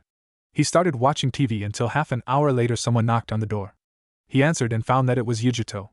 She said Hinata is just finishing up putting on her makeup. Why don't you go to the gate and wait for her there? By the way, if you weren't committed to being Hinata's, then I would go out with you given what you look like in those clothes. Naruto chuckled at the compliment and said sorry Nasan, but Hinata is my one and only. But thanks for the compliment. I'll head to the gate now. With that said, he took his leave. He headed to the gate and waited at it, examining some of the torture seals on it to pass the time. 5 minutes later he heard a soft "Rudokuin?" He turned and his jaw dropped at what he saw. Hinata was wearing a sleeveless red sundress that hugged her curves quite nicely. The sundress had a flower motif along the hem of the dress, and was cut low to reveal Hinata's cleavage. She still wore her fox pendant around her neck that rested on her breasts. She wore a pair of lavender heels on her feet. She had a red flower tucked into her hair, which was still in its usual let-down position. She had a small amount of makeup and had a light red lipstick on her lips. You look amazing, Hina-chan, said Naruto. Hinata giggled and said, and you look quite handsome yourself, Rudokuin. Naruto was wearing a dark blue kimono that had orange tendrils snaking up from the bottom. He didn't even try to comb his hair, since he knew that would never work. His kimono was open a little in the front, revealing an orange undershirt that blended quite nicely with his kimono. A/N, let's all face it. Naruto can make orange work. He had a pair of simple black shoes with black tabi. Naruto linked his arm with Hinata's, and they left the compound. They were slowly walking deeper into the village when Naruto said it might be difficult for us to find some place to eat. I do not want to eat ramen for our first date, and I'm not in the mood for barbecue, so the Akimichi family place is out too. Then we'll just have to walk in on a place, and see if they are willing to serve us. Hopefully it won't take too long for us to find a place, replied Hinata. As they walked around, they got quite a few stares. Normally these stares were stares of hatred, and they were usually directed to Naruto, as they blamed him for corrupting the Hyuga heir. But today's stares were different. A lot of people were staring at Hinata. The women who stared at her were actually just jealous of her magnificent figure that was being shown off in her sundress. They were so jealous that they were ignoring the fox ears and tails. The many men who stared at her were staring for the obvious reasons, or at least they were until Naruto gave them each a death glare. The people who were staring were also confused. They knew that Naruto would always do his best to not take the normal roads, so as to avoid the hateful populace. But today he was walking in the middle of the street for all to see, with his arm wrapped around the Hyuga heirs. It was as if he was showing off that he was proud of the fact that he was a Hanyu. Then a very drunk man sauntered up to the pair. He slurred out to Hinata, so what's a prieti lality doidoing with a screw-up licky hyam? Whhhhyy didn't you kumi with me for a good time? Everyone who was watching what happened were expecting for the demon boy to rip the man limb from limb, but what they saw shocked them. Naruto and Hinata just walked around the man. Seeing that he was being ignored, the man turned and grabbed Hinata's wrist, saying "Hiya." Hinata just turned to him and released a burst of refined killing intent, stopping the drunk's heart. He dropped down to the ground dead. The bystanders were really not expecting that to happen. They had expected the demon boy to go on a rampage and destroy the village when the drunk had grabbed the girl's wrist. But instead what they saw was the girl turning to look at the drunk, and the drunk falling over dead. They hadn't felt an ounce of the killing intent that she let out, so they were seriously confused as to how the man died. They looked back to the couple to see them walking off like nothing happened. Naruto and Hinata reached a restaurant that piqued their interests, and stepped inside and asked for a table. They were immediately responded with a harsh "We don't serve your kind here, demon. Now take your whore and leave." Naruto just nodded and said very well. That is your loss. Before taking Hinata and walking out the door. They tried 6 other places and each time they were met with a similar response. The next place that they were going to try was a restaurant called Zeki's. They walked in and asked the waiter for a table, and the waiter said, "Why should we serve you, demon?" Naruto and Hinata turned to leave when they heard a voice say "Wait." They turned around to see a man in his 40s walking after them. He then said, "I'm terribly sorry as to how my waiter treated you. My name is Tadakatsu Zeki. I'm the owner of this restaurant. Please come in and as an apology, I'll give you and your beautiful date a private table for 2. Naruto was confused as to how this man was acting, so he said, "You're willing to let us stay and eat in your restaurant. Not that we are complaining, but if the general populace hears that you let the demon and his whore eat at your restaurant, they will never eat here again. While we appreciate your offer, we do know that your restaurant is newly opened, and we would hate to be the reasons why you got shut down due to lack of business." Mr. Ziki smiled and said such concern for others' welfare is exactly why I should serve you. You see, while I am new to this village, I have heard all of the rumors concerning you too. Unlike everyone else though, I know that they are false. While I did believe them at first, I was there when you summoned the Kyuubi and the Akimichis this afternoon. I have got to say, for being a demon of destruction, his speech to that little girl was damn convincing. It had the same effect on me as it did that girl. I will no longer look at things for what they will appear to be. Therefore, I will be happy for you two to eat at my place. Naruto grinned and said, so you saw that? Well, I'm glad that you did, because now you have 2 hungry customers. And I will be sure to come back here with my Hina-chan again for our other dates. Hinata giggled and added, and you really don't have to worry about others leaving because of our reputation. Even if they do leave, you will have more than enough money to keep going on. While we may not look like much, my Rido-kun can easily out-eat several Akimichi members at once, and I can actually keep up with him. We have more than enough money to pay for whatever amount of food we eat. So don't you worry about other civilians. We are also both personal friends with the Hokage, and we will put in a good word for you to him. I'm sure he'll come here after we tell him, and if you say that you had the Hokage eat at your restaurant, then your business will boom. How do you think that the Akimichi family barbecue got so popular? It's all because the Hokage dropped in for lunch one day after Choza-san completed a personal mission for him. Hearing this, Mr. Ziki's smile broadened and he said, then I must get you two to your table immediately. If you can eat like you say you can, and are willing to put a good word to the Hokage if our food proves adequate, then I will never need to advertise again. I will even have my son Yukimura cook for you too. He is my pride and joy, as well as the best cook in the establishment. I told him what I saw today, and now all he holds is admiration for you two and the Kyuubi.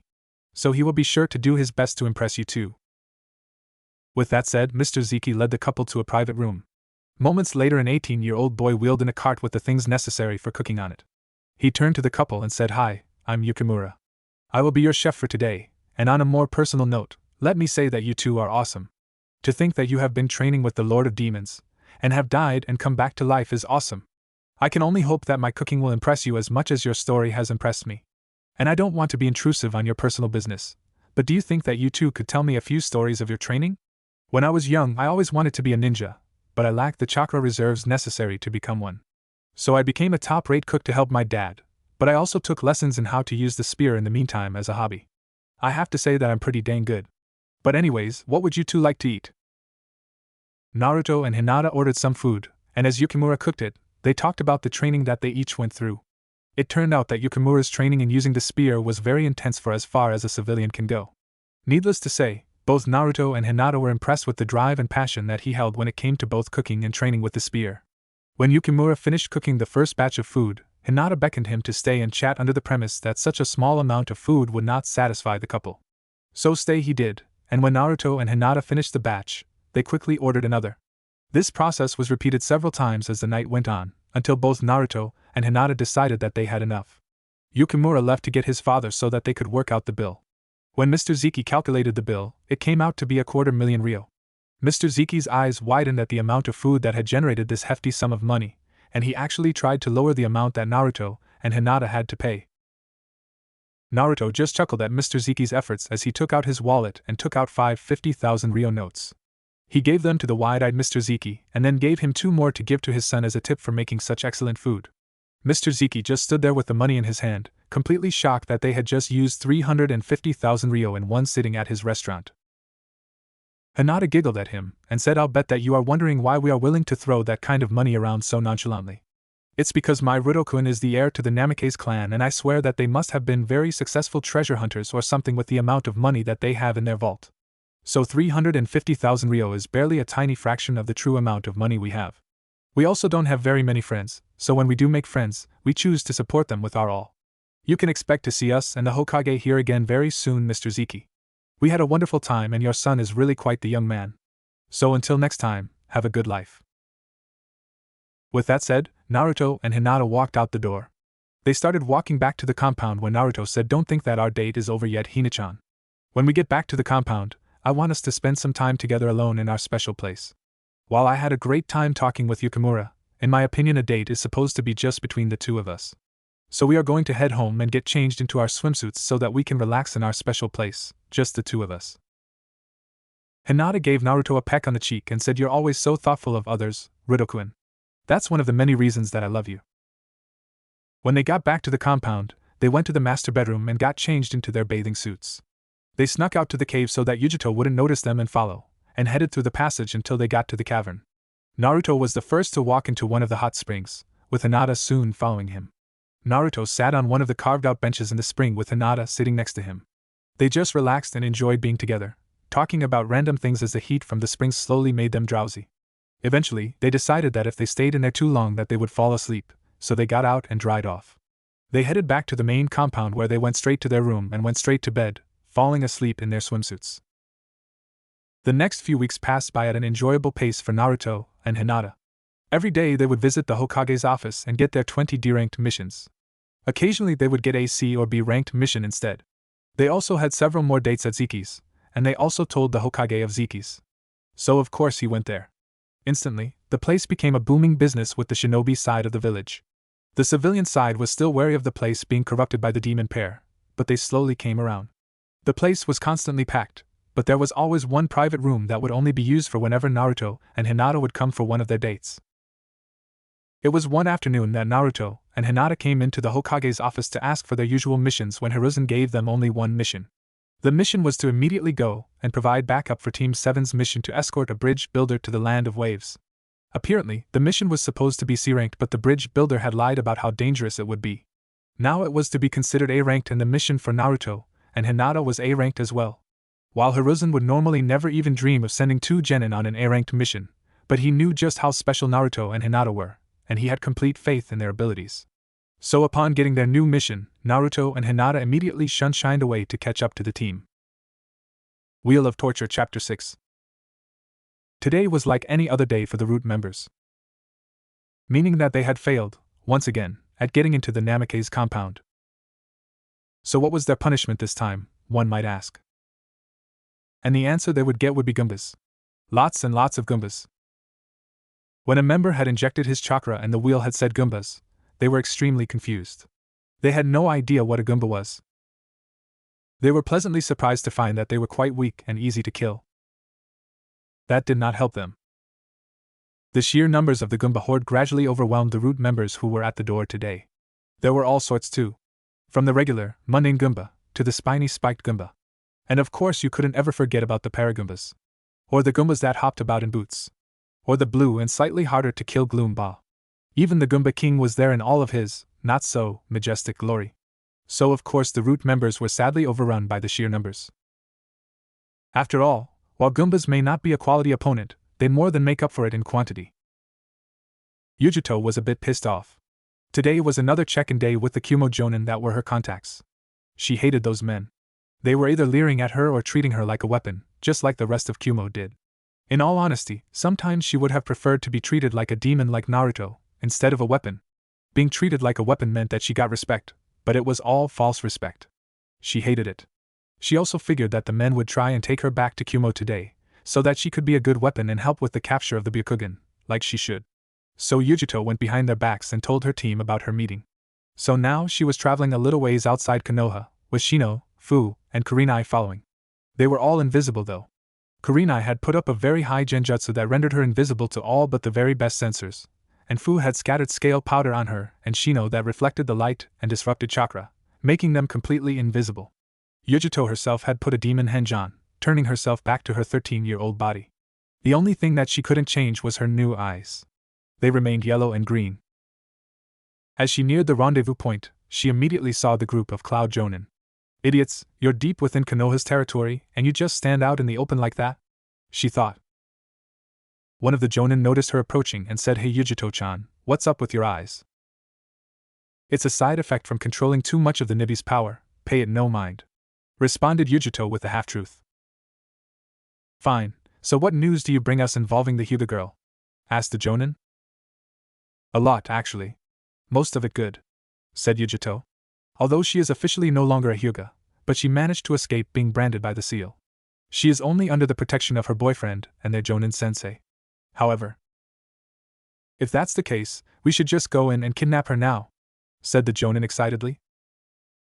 "Quite, you idiot, and let me finish," yelled Yujito. "We will not be going in to capture them now, and we will wait to the Chunin exams as we originally planned. This is because of who her boyfriend is. If we do not separate them, then it will be impossible for her to be captured." Why? Asked one of the Jonin. It's simple. Her boyfriend is Naruto Uzumaki, village pariah and host of the Kyubi no Kitsune. Unlike me, he has no control over his demon though. If we were to try to capture the girl with him there, he would go on a rampage. The only survivors would be him and the girl.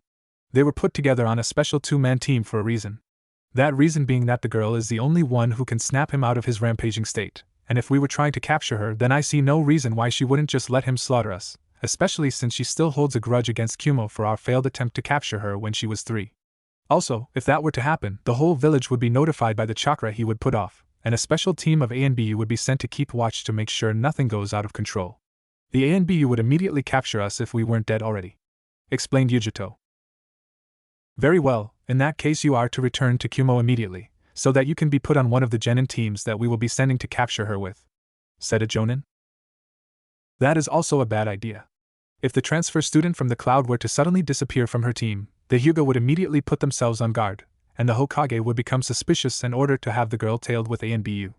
We would never get her then. The Leaf A and BU are very good at doing their jobs. I will remain in the village and continue working with my team. They trust me and are a very good source of information, again explained Yujito. The Jonin then huddled together and spoke amongst themselves before breaking apart, and saying, very well, you will remain in the village for the time being. We will again meet a few days before the Chunin exams. Try and find out what tests will be given. If we can refine our plan with that information, then we will. With that said, they shined off to get back to Kumo. Once they were a fair distance away, Kurenai released her genjutsu and Shino and Fu shrugged off the scale powder, causing them to shimmer into existence. Kurenai then said, well, that went probably the best that it could have gone. Very good job giving them that misinformation, Yujito. So long as they keep thinking that HInata is weak and of no threat to them, then they won't be prepared for what is going to hit them when they decide to attack the pair. They will stand no chance against Naruto and HInata. Yujito giggled and said, I know. I just can't wait to see their faces when they realize that I betrayed them. I can't wait to officially denounce my citizenship in the cloud and join the Leaf. Next time I see Naruto and HInata, I'll tell them to not kill the cloud that attacked them, just so that I can tell it to their faces. Shino then spoke up and said we should report our findings to the Hokage. I am sure that he will be intrigued to find that Kumo is still after the Byakugan. Kurenai then said to Shino, by the way, how did your father react to you bringing Fu home with you? Shino blushed and said, I think that my father is now thinking of naming Fu as clan head instead of me now. With that they shined away to talk to the Hokage. Forest in the Land of Waves. Kakashi was in trouble and he knew it. First off, their clan had lied to them, and they were attacked by the demon brothers. Sasuke managed to get hit by one of their poisoned claws, but Kiba was actually able to take out one of the brothers. However, that had left him open, and he would have been ripped apart by the other brother if he himself hadn't chosen to intervene. If Sakura wasn't standing there like a useless fangirl, then she could have protected Kiba and he wouldn't have had to step in. Sasuke actually managed to deal with the poison by bleeding it out by stabbing his hand with a kunai, but Kakashi had a sneaking suspicion that he had done that out of his emo instinct. So he gave Sasuke no credit there. After that whole fiasco, they learned the truth from Tazuna, and he had sent a dog to the Hokage for backup. He was originally going to call off the mission, but it was Kiba's loyalty to the mission that convinced him otherwise. He was very proud of Kiba. The rest of their trip went off without a hitch, until they got to this forest that they were in. Kiba smelled a rabbit that wasn't from around there, and that had saved the team's life. It was enough to put him on guard quick enough to notice the giant sword that was flying through the air at them and pull his team to the ground. The sword's wielder turned out to be Zabuza Momochi, and Kakashi had known that he would not be able to fight him while protecting his team, so he had ordered them to stand back. So of course the emo didn't. He had walked up to Zabuza and demanded that he be given the sword, as it should be in the hands of the elite Uchiha. The idiot. Zabuza had proceeded to lift Sasuke up and threw him against a tree, knocking him out. So of course, the fangirl broke formation and rushed over to her precious Sasuke-kun. But as the saving grace for the team, Kiba had actually listened to orders and backed off with Tazuna. So Kakashi began his fight with Zabuza. They had traded blows, until he had slipped up and followed Zabuza onto his own turf, a lake. That resulted in himself being caught in a water prison. Kakashi was contemplating these things while he sat inside the dome of water. He knew that he could escape by activating his Raikiri, but he did not want to run the chance of stopping his own heart. If he died, Kiba wouldn't stand a chance, and he would probably die due to his loyalty to the mission. He could only hope that the backup that the Hokage would hopefully send would arrive in time to save them. Just then a blur of black and lavender shot out from the forest and nicked the dome of water. Instantly the bubble destabilized and the water fell back into the lake. The blurs shot back into the forest. Kakashi jumped back onto land and thanked the log that backup had gotten there in time. He turned to the forest where the blur had come from and saw Naruto standing there grinning with his arms folded and Hinata swirling a lavender and black kusarigama around by its chain, idly whistling a tune. Naruto then spoke up and said, "It looks like we made it just in time, Hina-chan?" Kakashi looked to them and said, "Your timing was perfect. I would not have been able to hold my breath a moment longer. While I am thankful for your help, I have to say that I'm a bit surprised that the Hokage sent 2 genin on an A-ranked mission, even if you two are special. But be careful, this man is Zabuza Momochi, demon of the hidden mist, and a former member of the 7 swordsmen. Hold him off while I regain some of my strength, and then I will help you take him down." Hinata giggled and said, "Sorry Kakashi-san, but you should not have said that he was a member of the 7 swordsmen. My Rudokun has been looking for someone who could give him a challenge in Kenjutsu ever since he surpassed Gekko-sensei. So he will not want your or my help unless he really needs it." Zabuza's eyes widened upon hearing this and he said to Naruto, "You mean to say that you surpassed the hate Gekko?" Naruto nodded and Zabuza laughed and continued, "Then I will not be underestimating you, kid. I've heard of how good Gekko was with the blade, and if you've surpassed him, then you could actually give me a challenge. Tell me, what blade do you wield? It is common courtesy between swordsmen to say what blades that they wield. Also, if you want, I am curious as to how your girlfriend's kusarigama stopped my water prison. It also cut off the chakra flowing into the arm that I had in the prison to keep it going, and that's got me curious if she is wielding what I think she's wielding." Naruto stepped out into the clearing and said, "Yes, I surpassed Hate Gekko, and I have to say that if you're as good as he was, then I will have a fun time fighting you. I've surpassed him in skill, but his experience far outshines my own. Skills alone won't make you powerful." Unsheathing his sword, Naruto continued, "I wield the vortex blade, the Kaduken. And as to how my girlfriend carved through your water prison, she wields the kusarigama known as the Abyss, the Shinen.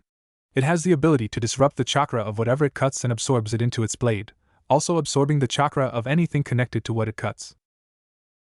Zabuza's eyes widened further upon these revelations, and he said, "You mean to say that you wield the Kaduken, one of the fabled Uzumaki blades of legend? Those weapons' abilities are said to surpass those of the 7 swords of the mist, which were actually just gifts from the Uzumaki as a sign of friendship with Kiri. And your girlfriend wields one of the most powerful kusarigamas in existence? Who the hell are you two?"